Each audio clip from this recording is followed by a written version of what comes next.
explore only the truth, the two for you all.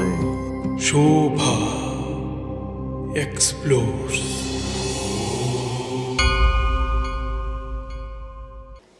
నమస్తే అమ్మా. నమస్తే అమ్మా. బాగున్నారా తల్లి? చాలా బాగున్నాను. సంతోషం అమ్మా. మీరు ఏ సభా కార్యక్రమంలో కానీ యా దేవి సర్వభూతేషు శక్తి రూపేణ సంస్థిత నమస్తస్యై నమస్తస్యై నమస్తస్యై నమో నమః అని ప్రారంభం చేస్తారు కదా. అవును తల్లి. అది ప్రారంభించాక మీరు అమ్మవారి అంశం మీలో ప్రవేశిస్తుందో ఏమో అనర్గళంగా మాట్లాడతారు తల్లి. నేను ఇది ఎలా గమనించుకున్నానంటే, అన్నమ గాయత్రి మొదటిసారి పఠించినప్పుడు కొంత, రెండోసారి మూడోసారి అనేసరికి నాకు ఫుల్ కనెక్షన్ దొరికిపోతుంది. పాడటానికి కూడా ఎవరో పాడుతుంటే నేను వింటున్నాననే భావన కలుగుతుంది. అది నేను గమనించాను మీలో. అమ్మా, మీరు ఒకసారి ఆ శ్లోకం చెప్పి ప్రారంభిద్దామమ్మా. తప్పకుండానమ్మా. యా దేవీ సర్వభూతేషు శక్తి రూపేణ సంస్థిత నమస్తస్యై నమస్తస్యై నమస్తస్యై నమో నమః. నా ముందు కూర్చున్న మీరు కూడా శక్తి స్వరూపిణియే. అందుకు మీకు నమస్తస్యై నమస్తస్యై నమస్తస్యై అంటూ 3 సార్లు నమస్కరిస్తున్నా. థ్యాంక్స్ తల్లి. అన్నా ఆగు, నీ భార్య మాటే వింటావా, ఈ చెల్లెలి మాట వినవా అని మీరు ఒకసారి కీర్తిశేషులు ఎన్టీ రామారావు గారిని శాసిస్తూ నిలిపివేశారు, సభా నిష్క్రమణం చేస్తున్న వారిని. అది చాలా ధైర్యంతో కూడుకున్న చర్య తల్లి. మీకెంత కమిట్మెంట్ ఉంటే మీరు అనుకున్న లక్ష్యం పట్ల అలా అనగలిగారు అని నేను చాలా సంతోషపడి మీకు అన్నమాచార్య భావనావాహిని పక్షాన ధైర్య అవార్డు ఇవ్వడానికి అదొక అంశగా నాకు గుర్తుండిపోయింది. మీరు చెప్తే విని నాకు గుర్తుండిపోయింది. అది చూసిన వాళ్ళు ఎంత ఆనందపడి ఉంటారో. ఆ పిక్చర్స్ మీరు నాకు పంపారో, నేను వాళ్ళకు ఐ డ్రీమ్స్ వాళ్ళకి అందజేస్తాను తల్లి. అమ్మా, అయితే ఆ ఉదంతం ఒకసారి చెప్తే నాకు తెలుసు ప్రేక్షకులు కూడా వింటారని. ఎంత గుర్తు పెట్టుకున్నారమ్మా మీరు ఈ విషయాన్ని. చాలా సంతోషం. ఇది 1990, 91, 92 సంవత్సరాల్లో జరిగినటువంటి సన్నివేశం. అప్పుడు నేను రుద్రారం అని పటాన్ చెరువుకి అవతల ఒక గ్రామం ఉందమ్మా. అక్కడ యాంత్రిక వధశాల పేరిట మెకనైజ్డ్ స్లాటర్ హౌస్ దానిని నిర్మాణం చేసి ఆ చుట్టుపక్కల ఉన్నటువంటి గ్రామాల వారి యొక్క వ్యవసాయ భూములు కూడా కాలుష్యం అయ్యేటట్టుగా ఒక ప్రమాదకరమైనటువంటి పరిస్థితిలో ఉన్నప్పుడు నాకు తెలిసినటువంటి విషయం, రోజుకు 2500 గోవులని కిందికి వేలాడదీసి చాలా మరిగినటువంటి నీళ్లను గోవుల మీద పోసి ఆ మాంసాన్ని మిడిల్ ఈస్ట్ కంట్రీస్కి ఎగుమతి చేసినటువంటి సందర్భం అది. అప్పుడు పటాన్చెరులో డాక్టర్ కిషన్ రావు గారు, తర్వాత ఇక్కడ కొంతమంది జైన్స్, వీళ్ళందరం కలిసి దాని వ్యతిరేకంగా పోరాటం చేస్తున్నప్పుడు ఆ దృశ్యాన్ని చూసి నేను చెలించిపోయి అప్పుడు నేను దీనిని ప్రజల్లోకి తీసుకువెళ్ళాలని ఒక ఉద్యమం తలపెట్టినప్పుడు 3 నెలల పాటు కేవలం ద్రవ పదార్థం మాత్రమే తీసుకుని మళ్ళీ అయోధ్య రామజన్మభూమి ఎప్పుడు ఉద్యమం ఎట్లా చేశామో ఆ విధంగా నేను గ్రామాన తిరిగి ప్రచారం చేయటం జరిగింది. ఆ సందర్భంలో నేను జైలుకు కూడా వెళ్ళడం జరిగిందమ్మా. అప్పుడు ఈ జరిగిన తర్వాత ఈ జైన్ సేవా సంఘ వాళ్ళు, మహావీర్ వాళ్ళంతా కూడా ఫాలోయర్స్ అన్నమాట. నన్ను అక్కినేని అమల గారిని జీవదయారక్ష అనే అవార్డుతో సత్కరిస్తామని చెప్పి మాకు ఆహ్వానం పంపడం జరిగింది. అయితే ఆ అవార్డు నేను స్వీకరించాల. అమలగారు తీసుకున్నారు. ఎందుకంటే జీవదయా రక్ష అంటే సకల జీవరాశుల పట్ల మనం ఉన్నప్పుడే అది జీవదయా రక్ష అనే దానికి మనకి అర్హత లభిస్తుంది. అందుకని నేను కేవలం గోవు అనేటటువంటిది పూజనీయమైనటువంటిది, మనకి ఎంతో సంపదనిస్తున్నటువంటిది, వ్యవసాయంలో రైతులకి సోదర వర్గానికి చెందినటువంటివి, అటువంటి వాటిని వధించటం అనేటటువంటిది ముఖ్యంగా మన హిందువులకి పూజనీయమైనటువంటి గోవు. ఆ సందర్భంలో ఎన్టీ రామారావు గారిని, లక్ష్మీ పార్వతిని ముఖ్య అతిథిగా పిలిచారు జైన్స్ అందరూ కలిసి. అప్పుడు రామారావు గారు, లక్ష్మీ పార్వతి ఇద్దరు కూడా మన గౌతమ బుద్ధుడు గురించి, మహావీరుడు గురించి శ్లోకాలు చెప్తూ వారి యొక్క అహింసా విధానాన్ని గురించి చెప్పడం ప్రారంభించారు ఉపన్యాసంలో. వారి ఉపన్యాసం ముగిసింది, ఇంకా వెళ్ళిపోబోతూ ఉన్నారు. వెళ్ళిపోబోతూ ఉన్న సందర్భంలో నాకు కొంచెం ఆవేదనతో కూడిన ఆవేశం వచ్చింది, ధర్మావేశం. వెంటనే మైక్ లాక్కుని, అన్న ఆగు, ఏం వెళ్ళిపోతున్నావు? భార్య మాట్లాడుతూ ఉంటే ముసిముసి నవ్వుకున్నావే, మరి చెల్లి మాట కూడా విను అని ఆయన నిలబెట్టేసి చాలా మాట్లాడటం జరిగింది. ఆ డైలాగ్స్ అన్నీ ఇప్పుడు నేను చెప్పలేను. ఒక్క క్షణం ఆయన నివ్వెరపోయారు. నివ్వెరపోయి నాకు ఏదో చెప్తూ ఉన్న సందర్భంలో ఏదో మాట ఇవ్వబోతున్నారు. ఆయన ఇవ్వబోతున్న సందర్భంలో ఆవిడ వెంటనే రామారావు గారిని చేయి పట్టుకుని తీసుకుని వేదిక మించి దిగి వెళ్ళిపోయారు. తర్వాత ఆరా తీశారని తెలిసింది ఎవరు ఆవిడ, ఎందుకు పాపం అంత ఆవేశపడింది అని నా గురించి ఆరా తీసిన విషయం కూడా తర్వాత తెలిసిందమ్మా. అప్పుడు రామారావు గారిని ఈ విధంగా నిలదీసి కొన్ని ప్రశ్నలు వేయటం సంభవించిందనమాట. మీ వంటి మహనీయులు ఎంతోమంది ఎంతో కృషి చేస్తే ఈరోజు గోమాతకు కొంత గౌరవం దక్కింది తల్లి. అవునమ్మా, ఈరోజు ఆదరిస్తున్నారు, బాగా గోవును పూజిస్తున్నారు, ఆదరిస్తున్నారు, పోషిస్తున్నారు. ఎక్కడ గోశాలలు పెట్టినా వాళ్ళ బాధ్యతగా తీసుకుని అందరూ చాలామంది ప్రవచకులు కూడా కాస్త దాని పట్ల అవగాహన కల్పిస్తున్నారు.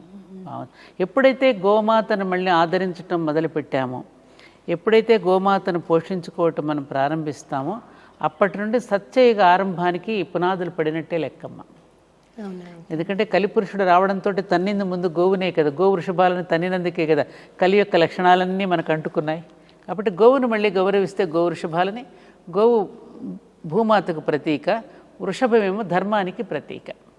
ఈ రెండింటినీ కనుక మనం పూజించుకుంటే, పూజించుకోవడమే కాదు పసుపు కుంకుమలు పెట్టి వాటిని సంరక్షించుకోవటం, పోషించుకోవటం కూడా మన ధర్మం కావాలి. ఈ సందర్భంలోనే పివి నరసింహారావు గారిని కూడా నిలదీశానమ్మా. ఇదే అంశం పైన మీరు ఎలాగూ ప్రస్తావన తెచ్చారు కాబట్టి చెప్తున్నా. సుప్రీంకోర్టులో నా పేరు మీదనే దీని పట్ల బాధపడి కేసు వేయడం జరిగినప్పుడు కోర్టులో కూడా ఏదో జరుగుతూ ఉన్నాయి, సరైనటువంటి జడ్జిమెంట్ రావటం లేదు, కేసు ఫైనల్ కావడం లేదు. ఆ సందర్భంలో పివి నరసింహారావు ప్రధానమంత్రిగా ఉన్నప్పుడు హైదరాబాద్ వచ్చారు, రాజ్భవన్లో ఉన్నారు. అప్పుడు నేను, దత్తాత్రేయ గారు, ఇంకొక స్వామీజీ అపాయింట్మెంట్ తీసుకుని వెళ్ళబోతున్న సమయంలో వారు ఎయిర్పోర్ట్కి వెళ్ళిపోతున్నారు. కారులో ఎక్కారు పివి నరసింహారావు గారు, గవర్నర్ కృష్ణకాంత్ గారు బయట నిలబడి ఉన్నారమ్మా. నేను బయలుదేరిపోతున్న పివి నరసింహారావు బానెట్ మీద చేతులు పెట్టి కారు ఆపేశాను. ఆపేసి, స్వస్తి ప్రజాభ్య పరిపాలయంతాం న్యాయేన మార్గేణ మహీమహీస గోబ్రాహ్మణేభ్య శుభమస్తు నిత్యం లోకా సమస్త సుఖినోభవంతు అన్నారు కదా పివి గారు అని నేను అంటూ ఉంటే కృష్ణకాంత్ గారు కొంచెం పులకించిపోయి ఇలా నమస్కారం పెట్టారమ్మా. ఆ శ్లోకం చెప్తూ ఉన్నప్పుడు పక్కనే అప్పుడు ముఖ్యమంత్రి ఎన్ జనార్దన్ రెడ్డి గారు ఉన్నారు. నా వైపు కొంచెం విసుగ్గా చెప్పావులే అన్నట్టుగా ఒక చేత్కారంతో తిరస్కారంగా మాట్లాడారు. నేను ఇలా చూసి, ఈ పదవి శాశ్వతం కాదండి, ఎక్కువ కాలం ఉండదు అన్న. తమాషా అమ్మ, నిజంగా 10 రోజుల్లో ఆయన పదవి పోయింది. పివి గారు శ్రద్ధగా విని ముఖ్యమంత్రిని కారులో నుంచి దింపేసి దత్తాత్రేయ గారిని కారులో ఎక్కించుకుని ఎయిర్పోర్ట్ వరకు విషయాలన్నీ తెలుసుకున్నారు. అదమ్మా పివి నరసింహారావు గారి గొప్పతనం. మహానుభావుడిని తలుచుకోవాలి ఈ సందర్భంగా. ఆయన అన్ని విషయాలు కూలంకషంగా విని తెలుసుకుని దత్తాత్రేయ గారు కొన్ని విషయాలు చెప్పడం జరిగిందమ్మా. ఈ 2 విషయాలు, అటు పివి నరసింహారావు ప్రధానమంత్రి గారిని, మన ముఖ్యమంత్రి గారిని కూడా ఈ సందర్భంగా కలిసి దాన్ని గుర్తు చేసినటువంటి సందర్భం అది. మీరు గుర్తు చేశారు, చాలా సంతోషం. అమ్మ, మీరు గోమాత గురించి ప్రస్తావన చేశాం కదా మనం ఇప్పుడు.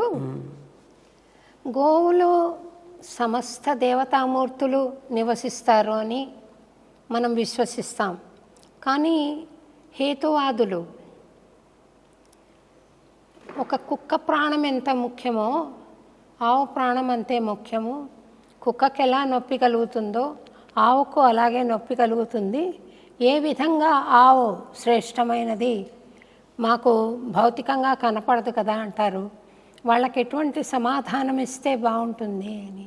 అమ్మా, ఇప్పుడు మనకి కూడా మానవులలో కూడా తల్లికి ఇచ్చే స్థానం తల్లిది, భార్యకి ఇచ్చే స్థానం భార్యది మనం ఎలా అయితే ఇస్తున్నామో, సమస్త జీవరాశులలో మానవ జన్మ అనేటువంటి దుర్లభమైనది, ఉత్తమమైనది అని చెప్తారు కదా. అలాగే ఆవుని ఎప్పుడు కూడా మనం జంతువు అని, పశువు అని ఇప్పుడు మనం పిలవం. ఆవుని గోమాతగా మనం ఎందుకని ఆరాధిస్తున్నామంటే, సృష్టి ఆరంభంలో ద్వాదశాదిత్యులు, అష్టవసువులు వీళ్ళందరూ కూడా యజ్ఞం చేస్తూ ఉన్నప్పుడు యజ్ఞంలో మొట్టమొదటిసారిగా దానిలో నుంచి వచ్చింది కామధేనువు. ఎందుకు వచ్చింది, ఎందుకు ఇచ్చారు మనకి కామధేనువుని? కామధేనువుని గనుక ఇస్తే మానవాళిని కామధేనువే చూసుకుంటుంది. దాని యొక్క సంపద ద్వారా మానవులందరూ కూడా మనుగడ సాగిస్తారు అనే ఉద్దేశంతో మనకి భగవంతుడు సమర్పించినటువంటిది కామధేనువు. తర్వాత కల్పవృక్షం. అందుకనే దేవాలయాలలో విగ్రహ ప్రతిష్ఠ చేసేటప్పుడు నేత్రోన్మీలనం చేస్తారు. ఆ ఉన్మీలనం చెయ్యగానే వెంటనే అక్కడ గోవుని ఎందుకు ముందు పెడతారు? భగవంతుడి దృష్టి కనుక గోవు మీద పడితే గోవు దృష్టి మన మీద ఉంటుంది. అందుకని గోవు యొక్క పృష్ఠభాగంలో లక్ష్మి ఉంటుంది అనడానికి కారణం ఏమిటంటే, అక్కడ నుంచి వచ్చేటువంటి పంచగవ్యాలు ఏవైతే ఉన్నాయి పృష్ఠభాగం నుంచి, పాలు, పెరుగు, వెన్న, నెయ్యి, విత్తము, ఆవు పేడ, మలము, ఇవన్నీ కూడా పంచతం, ఇవన్నీ కూడా ఔషధ గుణాలు కలిగినటువంటివి, మనకు ఆరోగ్యాన్ని ఇచ్చేటటువంటిది. కాబట్టి గోవును మనం మాతగా స్వీకరించి దాని నుంచి సంపదను మనం పొందుతున్నాం. కాబట్టి సైంటిస్టులు కూడా దాన్ని నిరూపించారు. గోవు యొక్క గర్భంలో అర్ధసేరు బంగారం ఉంటుందని మన పూర్వీకులు చెప్పే విషయాన్ని మన గుజరాత్లో ఒక శాస్త్రవేత్త నిరూపించి దానిలో నుంచి బంగారం తయారు చేసి కూడా చూపించాడు మనకి.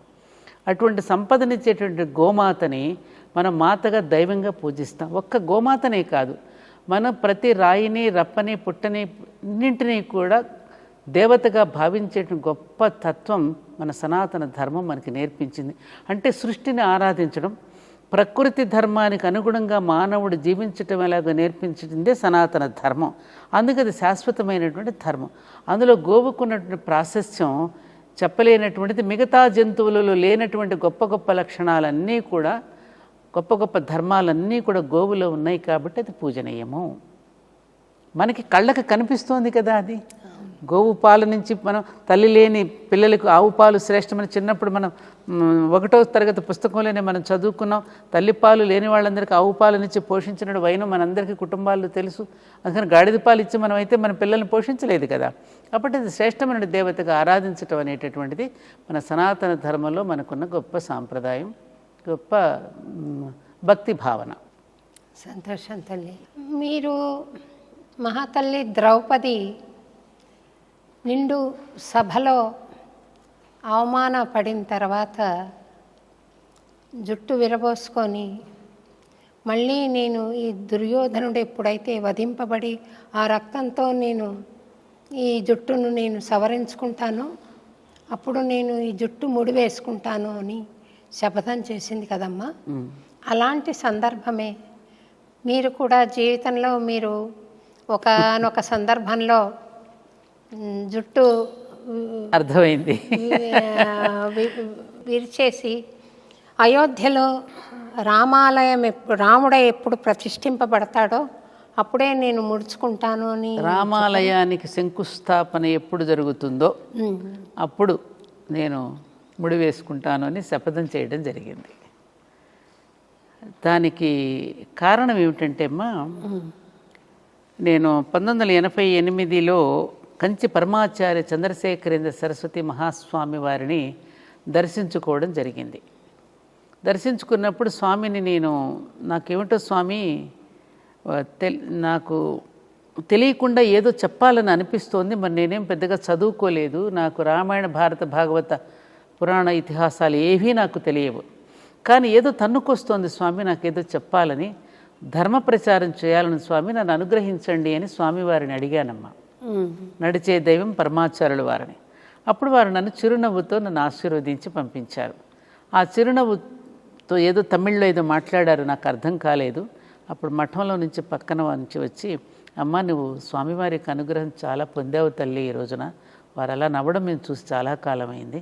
వస్తారందరూ ఎన్నికల్లో గెలిపించమని, లేకపోతే పిల్లలకి ఉద్యోగం రావడం లేదనో, లేకపోతే అమ్మాయికి పెళ్ళిళ్ళు కావడం లేదని ఏదో ఒక దీని మీద వస్తూ ఉంటారు పాపం, వాళ్ళ కష్ట సుఖాలు చెప్పుకోవడానికి. కానీ ధర్మ ప్రచారం అన్న మాట స్వామికి చాలా ఆనందం కలిగించినట్టుంది తల్లి, నువ్వు అనుగ్రహం పొందావు అని చెప్తే, మంచిదే కదండి, చాలా సంతోషం, అంతకంటే ఇంకా నాకు కావాల్సిందేముందని నమస్కారం చేసుకుని వచ్చేసానమ్మా. ఆ తర్వాత తిరుపతిలో విశ్వ హిందూ పరిషత్ వాళ్ళు ధర్మ సమ్మేళనం పెట్టారు. ఆ ధర్మ సమ్మేళనానికి నేను కూడా వెళ్ళడం జరిగింది. వెళ్ళి తిరిగి వచ్చేస్తూ ఉన్న సందర్భంలో నేనెవరినో తెలియదు, నాకు ఆ కార్యక్రమంలో నేను భాగస్వామిని కాదు, ఒక ప్రేక్షకురాలిగా మాత్రమే నేను వెళ్ళాను. వెళ్ళిపోతూ ఉన్న సందర్భంలో మాన్యశ్రీ పుల్లారెడ్డి గారు, ఎక్కడికి వెళ్ళిపోతున్నావమ్మా అంటే, ఇంక ఈరోజు హైదరాబాద్ వెళ్ళిపోతున్నానండి, పిల్లల్ని కూడా వదిలేసి వచ్చాను కదా అంటే, ఆయన ఒక మాట అన్నారు, ఒక క్షేత్రానికి వచ్చినప్పుడు ఏ నిమిషానికి ఏ ప్రసాదం దొరుకుతుందో చెప్పలేమమ్మా, నువ్వు ఉండు అన్నారు. అంతేనమ్మా, నేను అక్కడే ఉన్నాను, అబౌట్ టర్న్ అసలు అంతే. అక్కడ ఉండగానే మైకులో నుంచి నా పేరు వినపడింది. సత్యవాణి గారిని వేదిక మీదకి ఆహ్వానిస్తున్నాం అని పిలిచారు. పిలవగానే నేను స్టన్ అయిపోయాను. నేనేమిటి, ఆ వేదిక మీద ఎంత పెద్ద వేదిక అంటే మాది కొన్ని కిలోమీటర్ల పొడగునుంది అది. ఆ వేదిక అంత పెద్దది. మన స్వామి చిన్మయానంద దగ్గర నుంచి రాజమాత విజయరాజ సింధ్యా దగ్గర నుంచి పెద్ద పెద్ద స్వామీజీలంతా వేదిక మీద ఉన్నారు. ఆ వేదిక మీదకి నేను వెళ్ళడం ఏమిటి, నన్ను పిలవడం ఏమిటి అని నాకు, నేను స్పృహలో ఉన్నానా లేదా అని నాకు ఆశ్చర్యం కలిగింది. ఇప్పుడు వేదిక మీదకి వెళ్ళి భయపడుతూ ఏం మాట్లాడాలి నేను, ఎప్పుడో చిన్నప్పుడు స్కూల్లో డిబేట్లో మాట్లాడుంటాను, మొట్టమొదటిసారి అంత పెద్ద వేదిక మీద. అప్పుడు ఇందాక మీరు చెప్పారే, ఎందుకమ్మా యాదేవి సర్వభూతేషు అంటూ మీరు ప్రారంభం చేస్తారని, అక్కడ ఆ వేదిక మీద మొట్టమొదటిసారిగా శ్రీ వెంకటేశ్వరుడి పాద సన్నిధిలో కింద, తిరుపతిలో తిరుమల కింద భాగంలో అమ్మవారిని అలా స్మరించుకుని, నేనేది మాట్లాడుతున్నానో అది నీవే మాట్లాడమ్మా అని తలుచుకుని ఆ ప్రార్థన, అందుకే అప్పటి నుంచి ఆ ప్రార్థన అలా కొనసాగుతూ వస్తుంది. ఆ ప్రార్థన చెయ్యగానే నాకు తెలియకుండానే మాటలు వచ్చేస్తున్నాయి నాలో నుంచి. అంటే నేను కాదు మాట్లాడింది, పరమాచార్య మాట్లాడించారు. అలా జరిగినటువంటి ఆ నేపథ్యంలో నేను లండన్ విరాట్ హిందూ సమ్మేళనానికి వెళ్ళాను. అక్కడి నుంచి తిరిగి వచ్చిన రోజునే, ఇంకా ఇంట్లోకి కూడా నేను పూర్తిగా వెళ్ళలేదమ్మా, గేట్లో నుంచి లోపలికి వెళుతూ ఉన్న సందర్భంలో వెంటనే మళ్ళీ కారు వచ్చింది నా కోసం. మిమ్మల్ని వెంటనే బయలుదేరి రమ్మంటున్నారు గవర్నర్ దగ్గరికి కలవడానికి. మాన్యశ్రీ బిరుదు రామరాజు గారు, పుల్లారెడ్డి గారు, ఇంకా పెద్దలు ఎంతోమంది కలిసి వెళ్తారు, మిమ్మల్ని కూడా రమ్మని పిలిచారని నాకు కబురు వచ్చింది. వెంటనే నేను వెళ్ళాను. అందరం కలిసి వెళితే అక్కడ గవర్నర్ గారిని జై శ్రీరామ్ అంటూ అందరం నమస్కారం చేశాం. ఆమె ప్రతి నమస్కారం చేయలేదు, మళ్ళీ జై శ్రీరామ్ అని ప్రతివాదము చేయలేదు. అప్పుడు నాకు కూర్చోమని కూడా కనీసం అనలా. వెళ్ళిన వాళ్ళు ఎవరు సామాన్యులేం కాదు, అందరూ పెద్ద పెద్దవాళ్ళు, గొప్ప గొప్ప పనులు చేసినటువంటి వాళ్ళు. నాకు కోపం వచ్చేసింది. అంతకుముందు విరాట్ హిందూ సమ్మేళనంలో చాలామంది ప్రముఖుల యొక్క మాటలు విని ఉన్నాను, తిరుపతిలో కూడా విని ఉన్నాను. ఈ లోపల ఈ ఆలోచనలన్నీ నాలో సుళ్ళు తిరుగుతున్నాయి.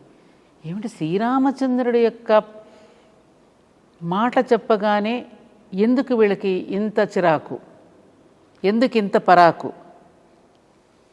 నేషనల్ హీరోనే కాదు, ఆయన జగత్తును మొత్తాన్ని పరిపాలించినటువంటి సార్వభౌముడు. అటువంటి సార్వభౌముడిని శ్రీరామచంద్రుడు పేరెత్తగానే వీళ్ళు ఎందుకు ఇంత చిరాకు పడుతున్నారు? ఈ దేశం ఎవరిది, ఈ భూమి ఎవరిది? ఇలాంటి ఆవేశపూరితమైనటువంటి మాటలు నాలో సుళ్ళు తిరుగుతున్నాయి. బయటకు వచ్చిన తర్వాత అక్కడ ఖైరతాబాద్లో బెల్లా విస్టా దగ్గర బహిరంగ సభ. అక్కడికి రాగానే నా వంతు వచ్చింది, నన్ను మాట్లాడమన్నారు. కానీ అప్పటికే నా లోపల ఈ ఆవేశపూరితంగా ఇలా ఆలోచిస్తున్నాను కదా, ఈ కోపం ఉంది లోపల. వెంటనే నా నోటి నుంచి, మరి ఏ స్వామీజీ పలికించుంటారు, అయోధ్యలో శిలాన్యాసం జరిగే వరకు నేను కురులు ముడవను అని శపథం చేసేసి ఇంటికి వచ్చేసి అక్కడే జుట్టు ముడి తీసేసి రాగానే మా వారు కూర్చుని ఉన్నారు అక్కడ లోపల. నేను ఆయన బిత్తరపోయి చూస్తున్నారు, ఇట్లా జుట్టు ముడి తీసుకుని వచ్చేసాను కదా. మా మదర్ ఉన్నారు, పిల్లలు ఇంట్లో ఉన్నారు. ఏమండి నేను భయపడుతూనే వారి దగ్గరికి వెళ్ళి, నేను యాజ్ ఏ హిందూ ధర్మపత్నిగా మీ అనుమతి లేకుండా నేనేమి చేయకూడదు, కానీ మరి ఈరోజు ఏదో ధర్మావేశంలో ఇలా అనేసి వచ్చాను. నేను ఇలా అనిన తర్వాత మరి నేను ఇంట్లో ఉండడానికి వీల్లేదు, నేను ఇంకా ప్రజల్లోకి వెళ్ళాలి. ఎందుకు శ్రీరామచంద్రుడి యొక్క మందిరం అవసరమో నేను ప్రజలకు వివరించాలి అంటే రాముడి గురించి, మన ధర్మాన్ని గురించి నేను చెప్పాల్సిన అవసరం ఉన్నది. మరి మీ అనుమతి కావాలి అంటే, నా అనుమతితో ఇందులో నీకు అవసరం లేదు. I am also devotee of Rama, కాబట్టి ఇందులో నా అనుమతితో నీకు పని లేదు, యు గో హెడ్ అన్నారండి వారు. మా అమ్మాయిని కూడా అడిగాను, తను కూడా ఇలాగే, ఇప్పుడే చదివానమ్మా, జీవితాంతం పగలు చిమ్మే కంటే ఒక్క క్షణం వెలిగి ఆరిపోయినా చాలని, నువ్వు వెళ్ళి నీ స్ఫూర్తితో మేము బ్రతికేస్తామని అమ్మాయి అబ్బాయి ఇలా ప్రేరణ ఇచ్చిపోయి అప్పటికప్పుడు హ్యాబిట్స్కి వెళ్ళి ఒక మైక్ సెట్ కొని, నా దగ్గర ఇంకా ఉంది అది, కొనుక్కుని ఒక చిన్న మెటాడోర్ని శక్తిరథంగా తయారు చేసుకుని నాకు నేనే 2 కుర్రవాళ్ళని పెట్టుకుని, ఇప్పుడు మాతాజీ శివచైతన్య గారిని విజయవాడలో ఉన్నారమ్మ. ఇప్పుడు అమ్మ ఒక సన్యాసినిగా నేను చేయవలసిన దాన్ని మీరు గృహస్థుగా తీసుకున్నారు కాబట్టి నేను సిగ్గుపడుతున్నాను, నేను వస్తాను మీతో అని ఆవిడ అనడం, ఆమెను వెంటబెట్టుకుని అలా అన్ని గ్రామాలు రోజుకు 18 గంటలు 18 గ్రామాలు తిరిగి శ్రీరామచంద్రుడు సన్నిధికి వెళ్ళి మొట్టమొదటిగా శిలాన్యాసం చేసే అదృష్టాన్ని, రాముడి యొక్క అనుగ్రహాన్ని పొందిన ధన్యజీవినమ్మ. సంతోషం తల్లి. అక్కడ నవయుగ ద్రౌపది అని ధర్మాచార్యులందరూ మంగళాశాసనం చెబుతూ వేణీబంధనం చేశారు. ఇది ఆనాడు జరిగిన సంఘటన. మీకు పరమాచార్య యొక్క అనుగ్రహం. తగిన సంభావన తల్లి. అమ్మా మీకు తగిన సంభావన. అమ్మ ఈ ధర్మపురి అని ఒక దేవస్థానాన్ని మీరు ఏర్పాటు చేశారు కదమ్మా. అక్కడ సకల దేవతామూర్తుల్ని నేను దర్శించుకున్నాను. నేను 5-6 సార్లు వచ్చాను. అవునమ్మా, చూశాను. చాలా దివ్యంగా ఉంటుంది తల్లి భావన. అక్కడికి వచ్చినప్పుడు మిమ్మల్ని చూసినా, అమ్మవారిని చూసినా ఒకే భావన కలుగుతూ చాలా అద్భుతమైన ప్రకంపనలు ఉంటాయి అక్కడ. అయితే మీరు అక్కడ షిరిడీ బాబాను కూడా ప్రతిష్ఠ చేశారు కదా. షిరిడీ బాబా ఒకప్పుడు నేను వెంకటేశ్వర స్వామికి ప్రతిరూపంగా భావించి నేను ఆరాధించిన మూర్తి ఆయన. నాకు కలిగిన అనుభవాలు కూడా చాలా ఉన్నాయి, ఎంతోమందికి. అవునమ్మా. అయితే ఎందుకని ఈ రోజుల్లో చాలా ప్రముఖమైన దేవస్థానాల నుండి ఆయన విగ్రహాలు తొలగించి వేయడం కానీ, ఆయన హిందూ మతానికి చెందినవాడు కాదు అని ఇటువంటి ప్రసక్తి వస్తోంది కదా, అది సబబేనా? ఏమాత్రమూ సబబు కాదు. నాకు కూడా చాలా బాధ కలుగుతుంది ఈ విషయంలో అమ్మ. అసలు సనాతన ధర్మం అనేటువంటి పదాన్ని కూడా ఎలా పడితే అలా వాడేస్తూ, దాని యొక్క లోతు తెలియనటువంటి వ్యక్తులు కూడా ఇష్టం వచ్చినట్టు మాట్లాడేస్తున్నారు. ఈ మధ్యన సోషల్ మీడియాలో చూస్తున్నారు. ఈ మధ్యన ఈ షిరిడీ సాయిబాబా గురించి ఏదో సందర్భంలో మాట్లాడుతూ ఉన్నప్పుడు ఒక అతను కామెంట్ పెట్టాడు, అమ్మ మీరంటే చాలా గౌరవం, మీరు ముస్లింని మీరు ప్రోత్సహిస్తున్నారు కాబట్టి మీరంటే గౌరవం తగ్గిపోయింది నాకని పెట్టాడు ఒక కామెంట్. అంటే వీళ్ళు ఎంత మూర్ఖత్వంతో ఆలోచిస్తున్నారు, ఎంత మూర్ఖత్వంతో ఆలోచిస్తారు, ఎంత దిగజారుడుతనంతో ఆలోచిస్తున్నాం మనం. అంటే హిందువుగా పిలువబడుతున్న వాళ్ళందరూ గొప్పవాళ్ళుగా ఉన్నారా? మహమ్మదీయులుగా పిలువబడుతున్న వాళ్ళందరూ దుర్మార్గులుగా ఉన్నారా? కరెక్ట్. ఎవరు ప్రేరేపిస్తున్నారు? ఇటువంటి మత ఘర్షణలు ప్రేరేపిస్తున్న వాళ్ళని వదిలిపెట్టి సామాన్యులను కూడా అలా పెట్టేసి మాట్లాడటం అనేది ఎంతవరకు సబబు? ఇప్పుడు మన ధర్మపురి క్షేత్రంలో ప్రతి సంవత్సరము శ్రీరామనవమి చేసేటప్పుడు మహమ్మద్ షరీఫ్ మియా గారు తలంబరాలు పట్టుకొస్తారు, ముత్యాల తలంబరాలు. ఆ విధమైనటువంటి ఒక సోదర భావంతో జీవిస్తున్నటువంటి జీవన విధానం మనది. సనాతనం అంటే ఏమిటి అసలు? పురాతనం కాదు కదా, శాశ్వతమైన ధర్మం, ఎటర్నల్ ధర్మ. అది ఎవరు వ్రాయబడింది కాదు, అది అపౌరుషేయం, ప్రకృతి ధర్మమే మానవ ధర్మంలో ఉన్నది. ప్రకృతితో శృతి కలుపుకుంటూ జీవించడమే మానవ ధర్మం. Man is the grand symbol of universe. బ్రహ్మాండంలో ఏదైతే ఉందో ఈ పిండాండంలో కూడా అదే ఉన్నది. అందుకని ఈ వైవిధ్యాన్ని అర్థం చేసుకుంటూ మనం పురాణాలు మాట్లాడుకోవద్దమ్మా. రామాయణం, భారతం, భాగవతం, వేదాలు ఇవన్నీ పక్కన పెడదాం. నువ్వు ఒకసారి ప్రకృతిని గమనిస్తే ఆకాశం అందరికీ ఒకటేనా? మహమ్మదీయులకి వేరుగా, క్రైస్తవులకి వేరుగా, హిందువులకి వేరుగా ఉన్నదా? నేల మీరు పాడుతూ ఉంటారుగా, బ్రహ్మం ఒక్కటే పరబ్రహ్మం ఒక్కటే అని. ఒకరికి ఒక విధంగా ఉన్నదా? గాలి ప్రత్యేకించి హిందువుల మీద ఒక రకంగా, మహమ్మదీయుల మీద ఒక రకంగా వీస్తోందా? నదీ జలాలు, సముద్ర జలాలు ఒకరికి ఒక రకంగా మరొక రకంగా ఇస్తున్నాయమ్మా. అందరం తాగుతున్నది అదే నీరు, అందరూ నడుస్తున్నది అదే నేల, అదే ఆకాశం. ఈ భేదభావాలు సృష్టిస్తున్నది ఎవరు? మానవులు.